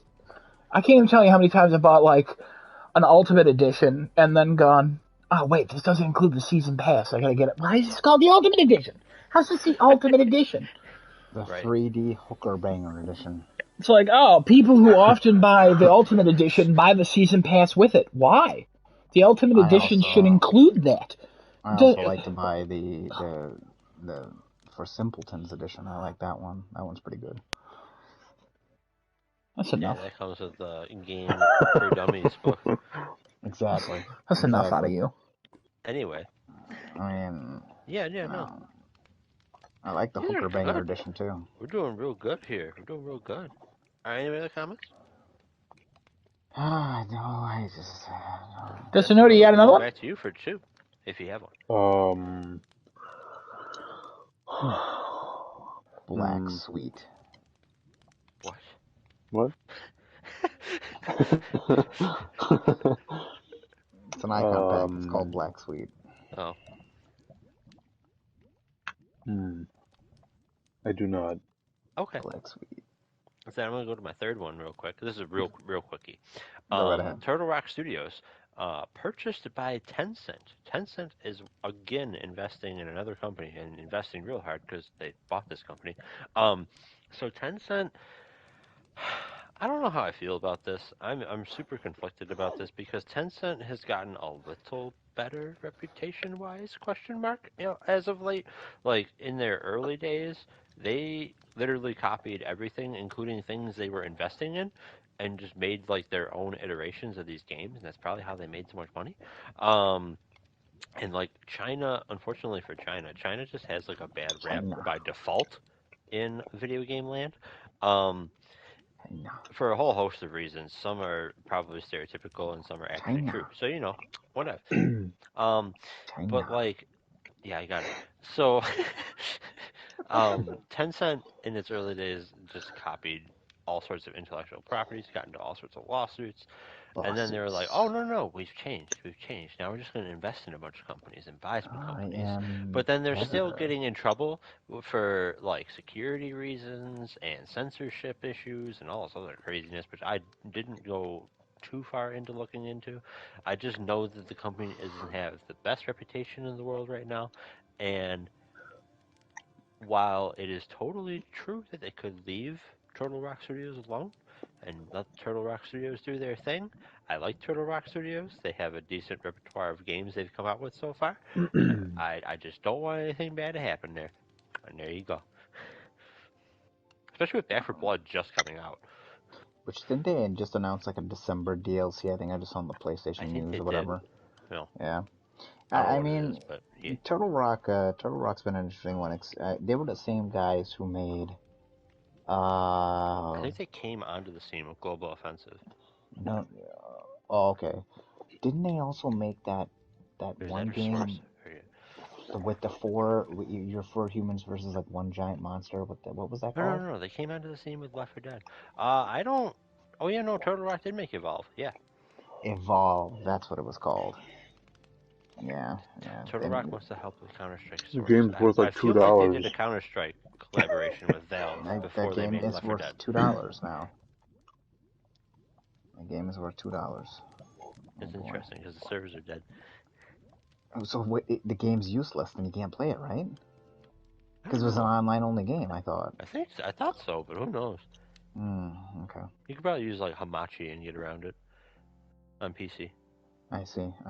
I'm getting a bit off topic with that. I was curious. I was trying to remember if It's they not off made topic. that. I mean, it's still Turtle Rock. But yeah, I would share your sentiment. I hope they don't change too much. Tencent. I don't know too much about Tencent itself as a company. It's just 10 cents. It's not Tencent. 10 cents. Sorry, like 10 cents. Like 10 cents, yeah. Okay, I gotcha. I don't know much about them as a company. I haven't looked into them as much as you have, obviously. I haven't really. Here's the thing. I haven't really looked into them. That's just like a lot of what I've heard, and I just verified that that was actually true going to Wikipedia. Wikipedia. I mean, yeah, I would hope that nothing really changes. They're not the same people who tried to buy Ubisoft, right? That's a different company. They have shares in it. They have invested in an insane amount of companies, including Riot Games, Activision, Ubisoft. Vivendi. They have investments all over. Vivendi, that's who they that's what that was Vivendi. Okay, what happened to them? No. I don't remember. I don't know what happened to them, but the reason they never bought Ubisoft is because Ubisoft actually did some smart business moves and ended up buying more of their own stock, so they actually couldn't buy more. Lovely. And then they just pulled out, basically. I think they still own a minority share. Okay. Alright, well, they still own a minority share down there. You go.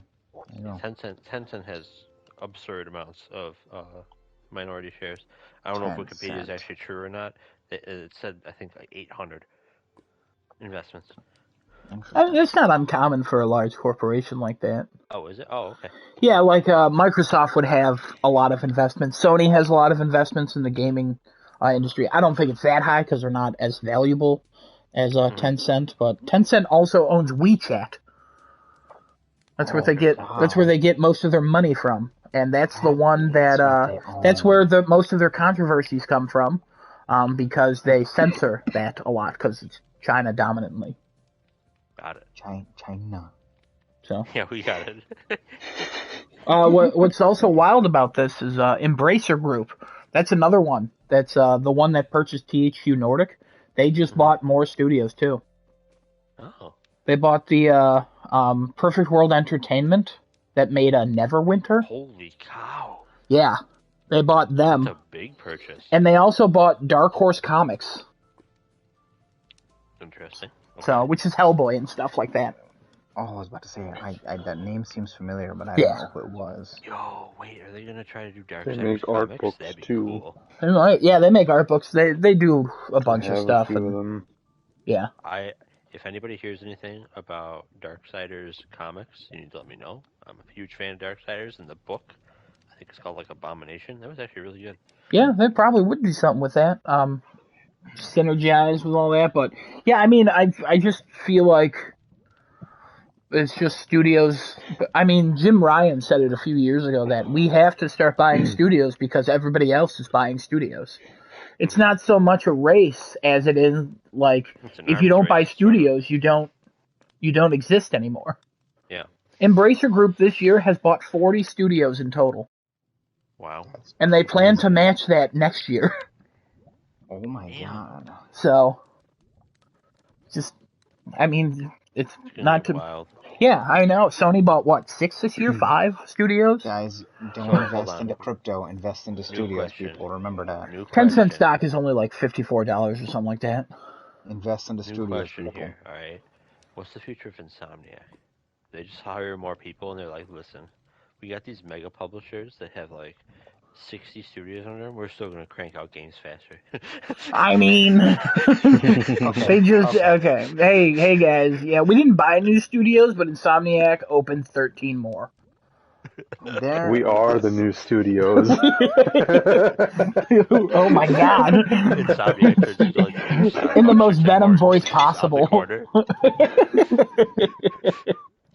Wow. Listen, let's get the thing straight here. They are not human. They're all Inhumans. They're all robots working over there. Okay. Sorry, no. They're all X-Men mutants that are working in that studio. There That's it how is. they're able to. That's how they're able to pump games out so fast. Okay. China gave them a serum to make them X-Men, mutants, and now they're superhumans that are able to pump out games faster than the speed of light. Okay, this is how we're gonna get Spider-Man 2. This is how we're getting Wolverine, and this is also how we're getting some multiplayer MMO game that's coming from them. And that's just how we're probably gonna get, a Resistance remake. Also, how we're also gonna get like some other new IP that they're gonna make. And they're gonna pump out a PlayStation 6 before we know it. Like Insomniac's probably designing the new PlayStation 6 as we're talking. Yeah. You know? Checks out. I like how you're saying that like it was conspiracy theories, and also you got quieter at moments. It's like, oh, he's got to Yeah, whisper great. it. It's funny. And Good comedic timing on your mic. No, I didn't move anywhere. I'm right here. Don't lie to us. You moved. I did not. I swear to God. I did No, not you take my definitely mic moved. off. You moved. No, No, I you was- I moved. was- You moved your head around or something. You got quieter. I You was can't running out argue of this. breath. You moved. You had to have moved. I did not move. I was running out of breath. That's why I was getting quieter, kind of like how I'm doing right now. because I'm No, running out of breath as I'm you're not. talking, You're because I'm not getting saying too many quieter things at though. once. You're not getting quieter. I didn't move anywhere though. I'm literally Oh, in you the might same be. spot. That's alright, we figured that out. So, Yeah. any Don't lie other to us. comments on this? We're getting a little off topic. Reel it in. No more comments? I haven't Anybody moved else an have a inch. third? Oh, no, I don't got a third actually. I'm good. I'm good. Alright. This was a successful segment if I Yeah, do good. say so myself. Anybody else have things to talk about before we go to rumors? Any topics we want to discuss? Not Anything really we wanna a go over? topic. I don't know if everybody saw, but Horizon 2 is supposed to be like 95 gigs without the day one patch on PS5. Hell yeah, SSD town, here we come. That thick. That's a thick girl right there. Thick with That, four I mean, fingers, like, Huh? it's a big game. I mean, comparison's sake, right? Comparison's sake. Elden Ring is only supposed to be 45 gigs on PlayStation 5. Horizon Comparison's 1 sake. was 49 Comparison's gigs. sake. Call of Duty. That's right. So. Yeah, no, that's not even comparable. That's an online game that has a bunch of shit. The first Horizon is 49 gigs. Yes. That's wild. Trying to joke, right? No Call of Duty jokes. has no This is reason all to be as seriousness. big as it is. No, it doesn't. No, you're absolutely right. But like, that's wild. Big game.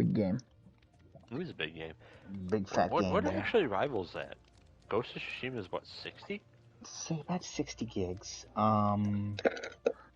That's lower than what it was on PS4. PlayStation, yeah, because generally the PS4. Well, the yeah, I'm PS5 trying to match port it. game- I know. What the hell is it going to be on PS4? Oh my god, I didn't think of that. I'm Oh, is it surprised gonna be that like Horizon 120 Forbidden gigs? West even like runs on it. All right. That They is showed also off some surprising. screenshots, and I was like, yeah, but how does it run? I have a feeling it's gonna look nice on the PlayStation 4, but it's really gonna run, especially if you got an OG PS4. Get ready to have your PS4 die, guys. Get ready. I imagine it'll run probably pretty cleanly because Sony first party studio, but also that it'll just look like a prettier version of Horizon Zero Dawn for PS4 users. Yes. Meanwhile, us more sophisticated PlayStation 5 users are going to have the utmost in culinary experience when it comes to Forbidden West, a forbidden. Culinary? Yeah, I was Yes. gonna let him go and see if there was something that was gonna ramp back around. But like, when people say you're gonna, hey, we're eating good tonight, like, maybe that's what he was going for. I don't know. Listen, we're eating. We got a thick with 4 C's. We're gonna be eating real well tonight, boys. This is It's the gonna be- ramblings of a dying man. I have a I think I know what the performance flow should be on the different systems. Because you have a PlayStation 4 Pro and a PS5. Just from like I have a PS4 Pro. A PS4. from what they usually do, what I've seen from Digital Foundry videos. Yeah, it'll probably be like 30 frames per second. 30. Yeah. The base PS4 though probably would be like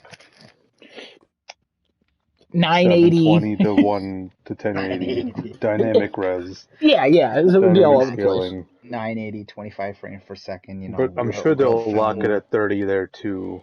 I think I'd rather have in real film quality, 24p, please. Thank you very much. I mean, that wouldn't really work with games. What? It wouldn't work with games. I want a lot of P's, okay? Also, the 24 standard for film is only the US version. In Britain, it's like 27 or 29. Just a heads up there. How about a heads down? 7 Up. Thank you. I was gonna say it.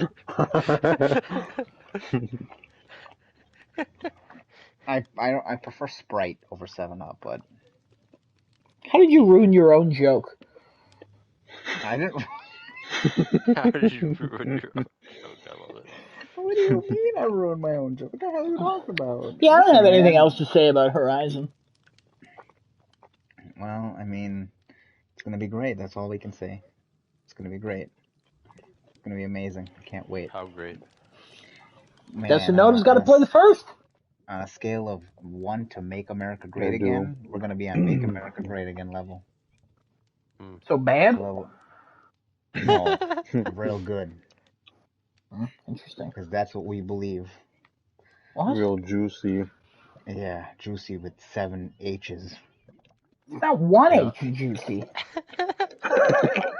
Are you okay? Juicy. Does anybody have anything else? Are we moving on to rumors? Does he have rumors? Should we rely on him to speak anymore? Like, what's going on?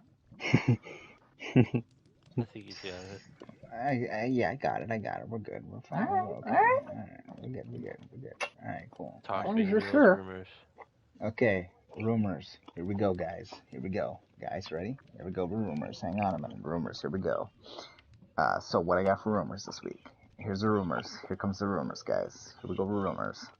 Horizon Forbidden West and Elden Ring probably gone gold. Obviously, that's a rumor that was coming up, but I think that's all but confirmed at this point with the sizes coming out as of today. 44.56 without day one patch. Oh, that's before the day one patch. For Elden Ring, at 96.3 gigs for Forbidden West. We just obviously went over that. People are comparing it though the data size of Dying Light 2. That is 21 gigs for Dying Light 2 on PlayStation 5.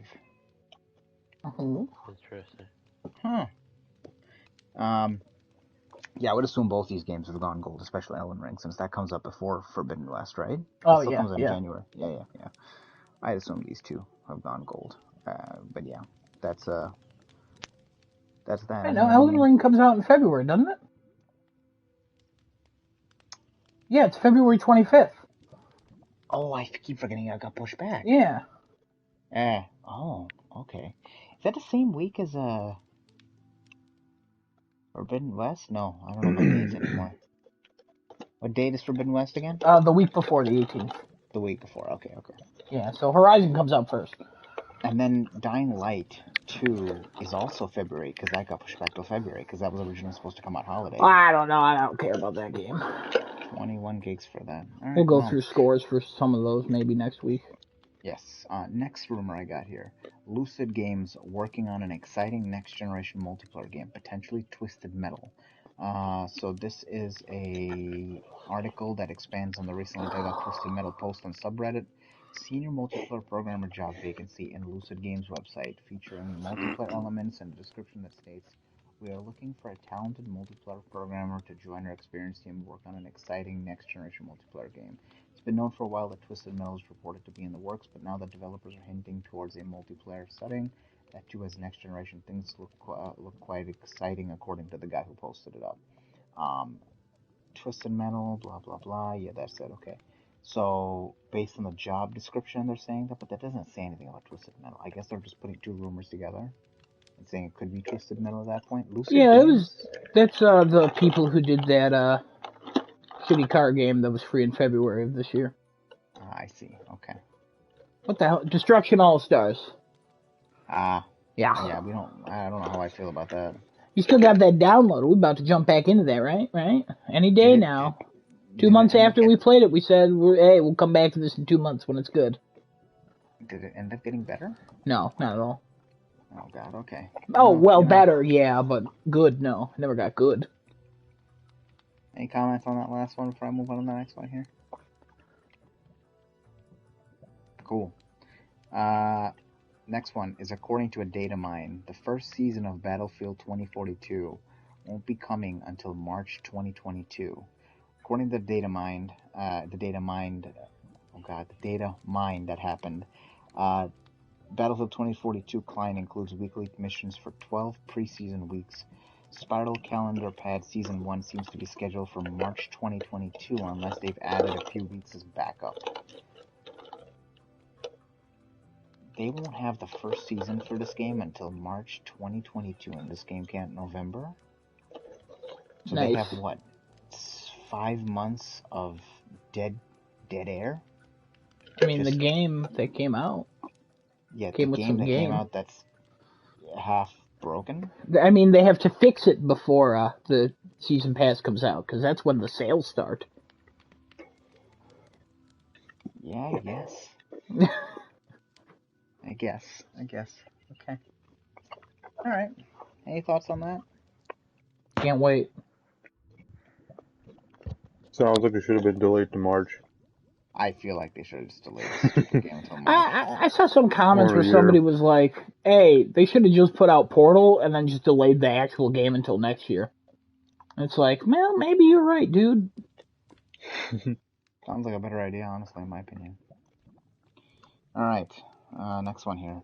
This is a massive supposed list of Nintendo's plans from 2022 to 2024 via New Markamaro. That is a person on Twitter. So this is the initial plans as follows. Some of this we already obviously know about because they've already been announced for 2022. Pokemon Legends Arceus, Kirby and the Forgotten Land, Advance Wars 1 and 2, some casual IP, Splatoon 3, FE Echoes, is that Fire Emblem? Yeah, Fire Emblem Echoes, Detective Pikachu the game, Zelda Wind Waker Remake, Mario Rabbids 2, Bayonetta 3, Metroid Prime, a new 2D Donkey Kong, Pokemon Let's Go sequels, Zelda Breath of the Wild sequel, and Monolith Project. Sequel. Interesting. Apparently, so Metroid Prime is going to have 2 different announcements, according to this guy. He split these off into separate little, like, sub-segments of, like, what each rumor or each date was about. So Metroid Prime apparently is going to have a remaster announced very soon, that they want to keep the momentum coming for the franchise, and the project is complete. So apparently they already have all the remasters completed for the Switch. Metroid Prime 4 is apparently slated for 2023. And then they also want to port Samus Returns to the Switch with some improvements in 2023. This is a rumor coming from the same guy. Also, Metroid Dread may be getting DLC, new difficulty mode at some point next year. It's free DLC. Could be an easier difficulty mode. Calm down.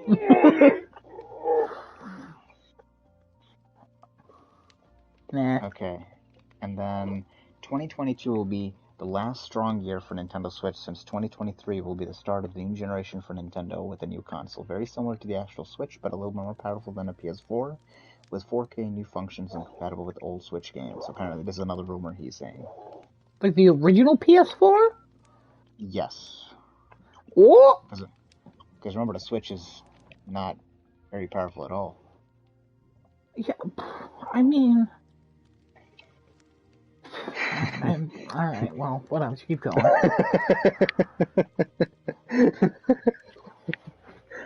Did I say something wrong? No, just keep it. Not you. Keep going. Okay. Donkey Kong. Let me take a look here. Hang on a second. Where is this one? Alright, well, he's doing whatever he's doing. This sounds like Nintendo so far.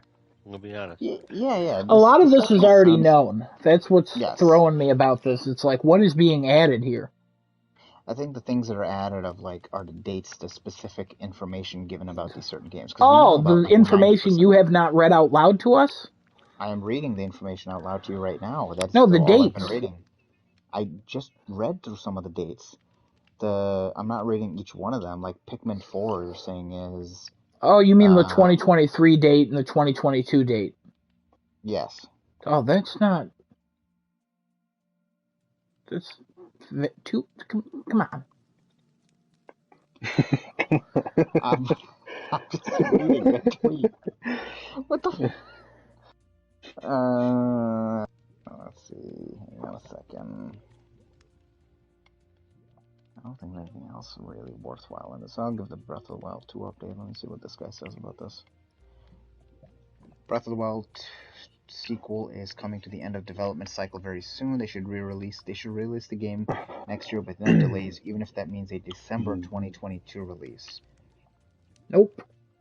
Light, Time, and Sky with some of the key names they use in development cycle. It will be the main event for the next E3. Oracle remakes are 2023 plus, and Wind Waker and Twilight Princess HD should be released before the end of summer next year, or at least one of them, since I don't know if they're still planning to release both as a single pack.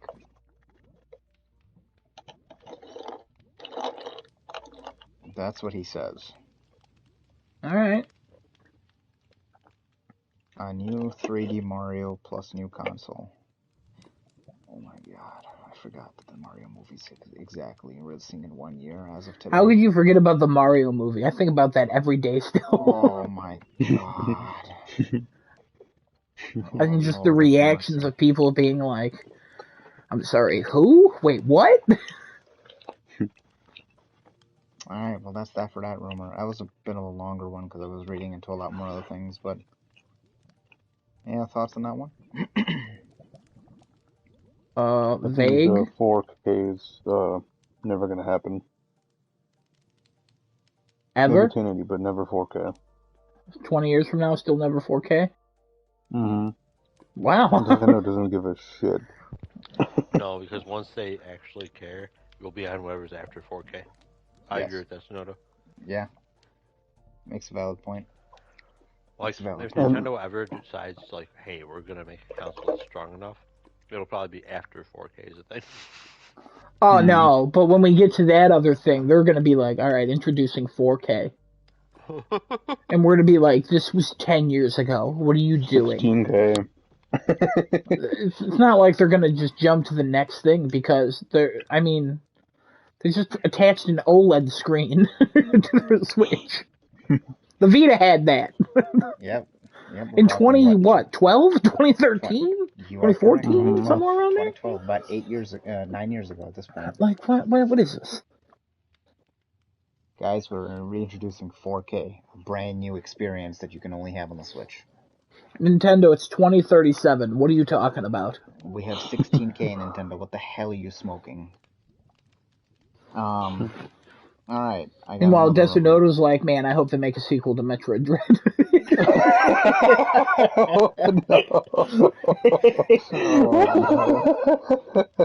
Kevin and I are like, Horizon 15 is dumb. Genesis is like, Kingdom Hearts 4 is coming out any day.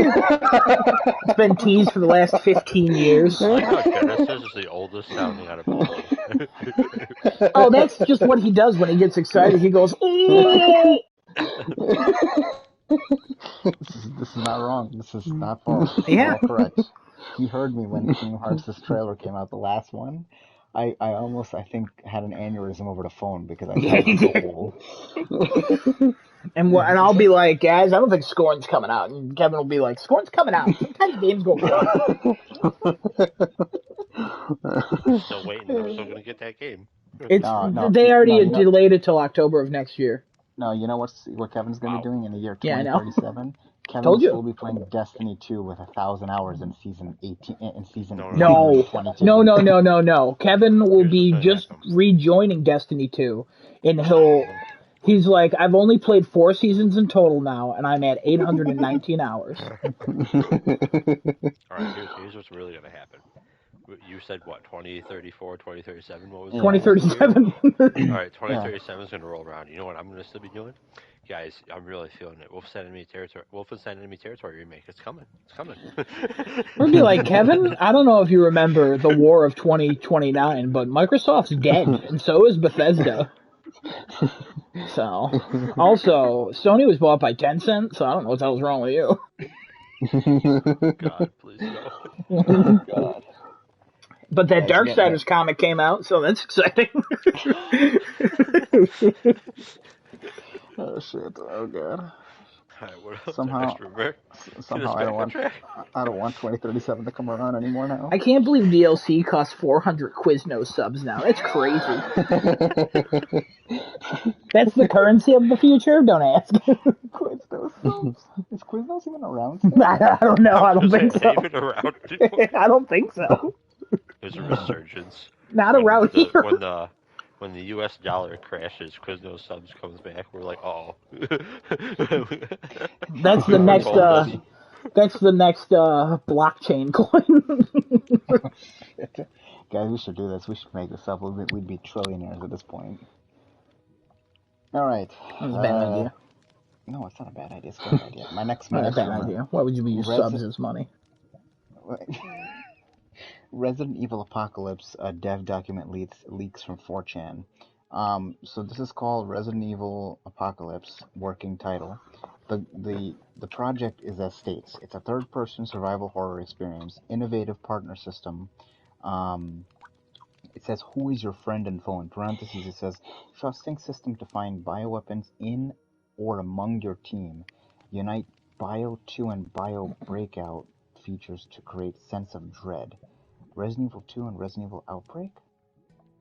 Is that okay? I don't know what Resident Evil Outbreak is. Maybe I'm wrong. I don't know which one that is. Outbreak lasted no time at all. Mm-hmm. It was an online Resident Evil game where you could actually get infected with the virus and turn into a zombie. That's all I know about this game, because I thought it never saw the light of day. Apparently it did. Yeah. Just like real life. I have no faith in this game, just because they referenced it. So there you go. Wow. All right. I agree with Kevin. And I will die on this hill, even though I have no idea what any of this is. This is apparently strictly a single-player experience. It is a ghost town setting, mimicry of old folklore creatures like Wendigo and Goatman, atmosphere to invoke deep primordial fear of the unknown and terror of deep forests, like in the book Ritual. Final chapter to finish stories of old characters. Release window as of now is 2024. Some beta testers are looking into new systems right now, very early stages of development. Yeah. So not 9? No, this is not 9. This is something different.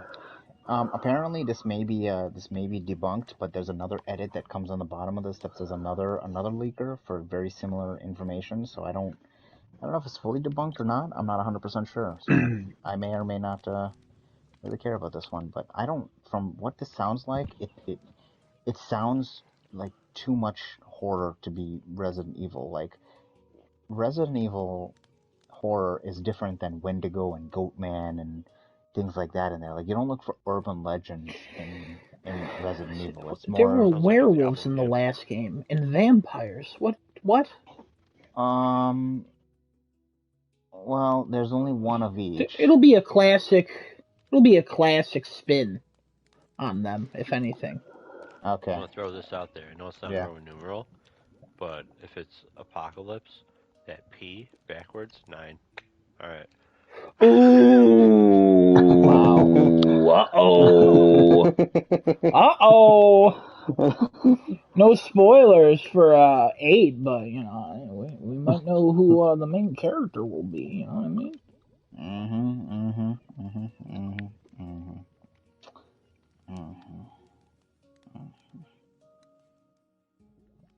His daughter. No, stop. Stop. I don't know. Stop. Enough. This is where I draw the line. Okay, this is where I draw the line. Did you draw the actual line? I drew a line on the floor right now. Okay? We can tell because you moved away from your mic. You got quiet. Again, I haven't moved a single. Nah, you didn't move that time. I was just kidding. I didn't move the last time either. Hey, man, don't argue with me. Okay, I got the last one here. So apparently Breath of the Wild 2 is planned for November per IGN's Peer Per Schneider. Per Schneider. His name is spelled Peer. Yeah, it's pronounced Per Schneider. Put an A in there then. Why are you pulling... Okay, I'll call up his mom. Give me a minute. The TLDR is Per Schneider says Breath of the Wild 2 sounds like an idiot. after saying he got the full scoop of Nintendo's Like 2022 game plans at Game Award parties. I don't need pears. I need peaches. I like peaches.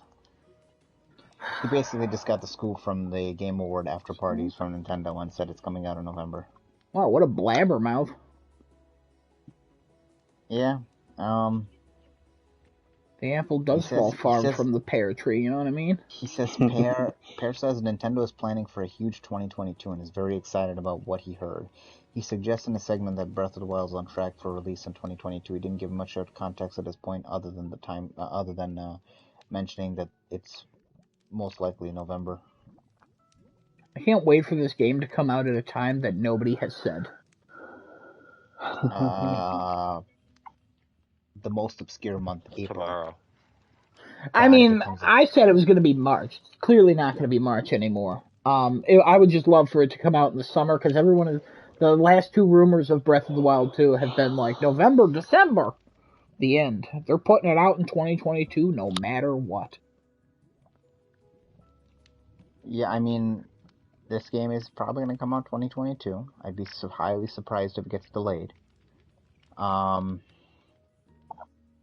It's Breath of the Wild 2. I mean, from what we've seen, the assets for that game don't look hugely different than Breath of the Wild 1.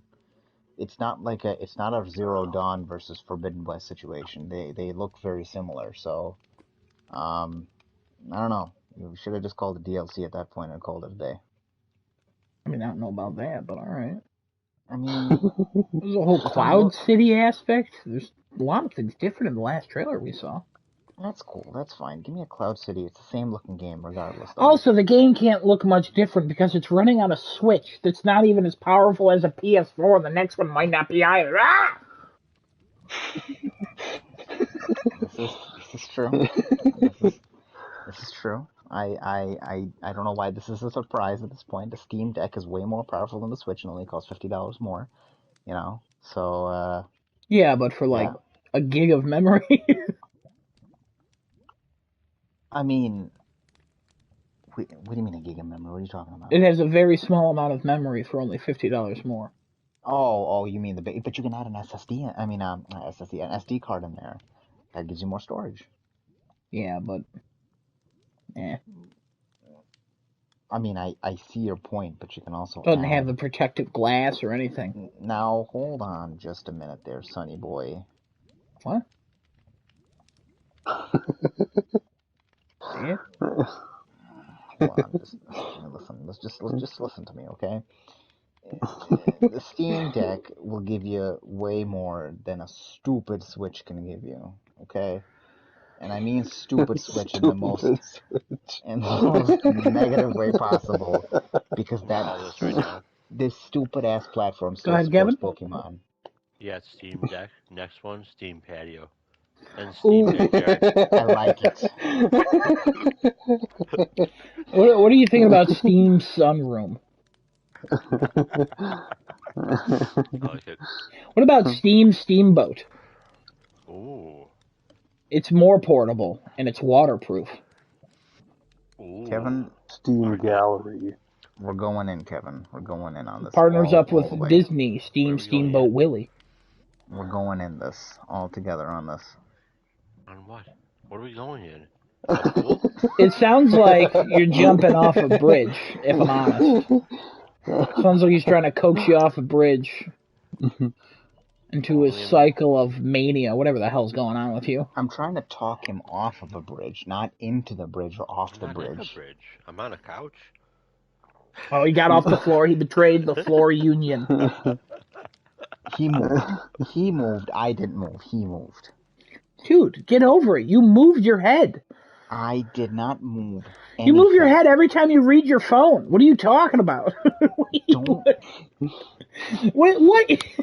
It's not an argument. You do it. This is all lies. This is all blasphemy. Oh and lies, and I my hate this. god. Destinoto, how'd you like this episode? It was pretty good. Thanks. Yeah. I think it was too. I like the ranting. The rumors were What good. did you eat during this episode? Kevin, you were the only one really eating, I think, throughout I this am whole eating. episode. Yeah, I mean, you've been. Alright. I was eating some trail mix. I had. I'm pretty sure, I- Destinoto, you were watching a TV show or something. Nancy's I was going on had- too? Heard that? I had McDonald's. No. No? No. Somebody's watching a TV No. show. Who's watching a TV show? I don't know. Now somebody you're got a accusing me TV of on. watching TV shows after moving my head when I didn't move my head? First, oh, you ate your McDonald's without moving your head? Yes. The amount of pause made me question the sincerity of your answer. Do not question my sincerity when I speak to people, okay? This has been Crafting a Chat, episode 72. We hope you join us Sorry. again next week for the final episode of the year. And then after that, we'll see you guys in 2022. Everybody stay safe this holiday. A real quick Spend it with your announcement family. to make, though, before we go. Please go ahead. Genesis will not be on this forever because he will be in a mental institution based on his behavior today. We will provide updates weekly.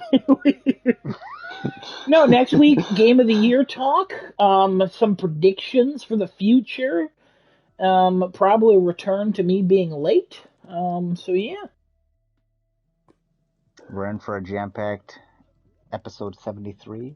Jam-packed. Again, we thank everybody who stayed with us till this point. Continue to watch us in 2022.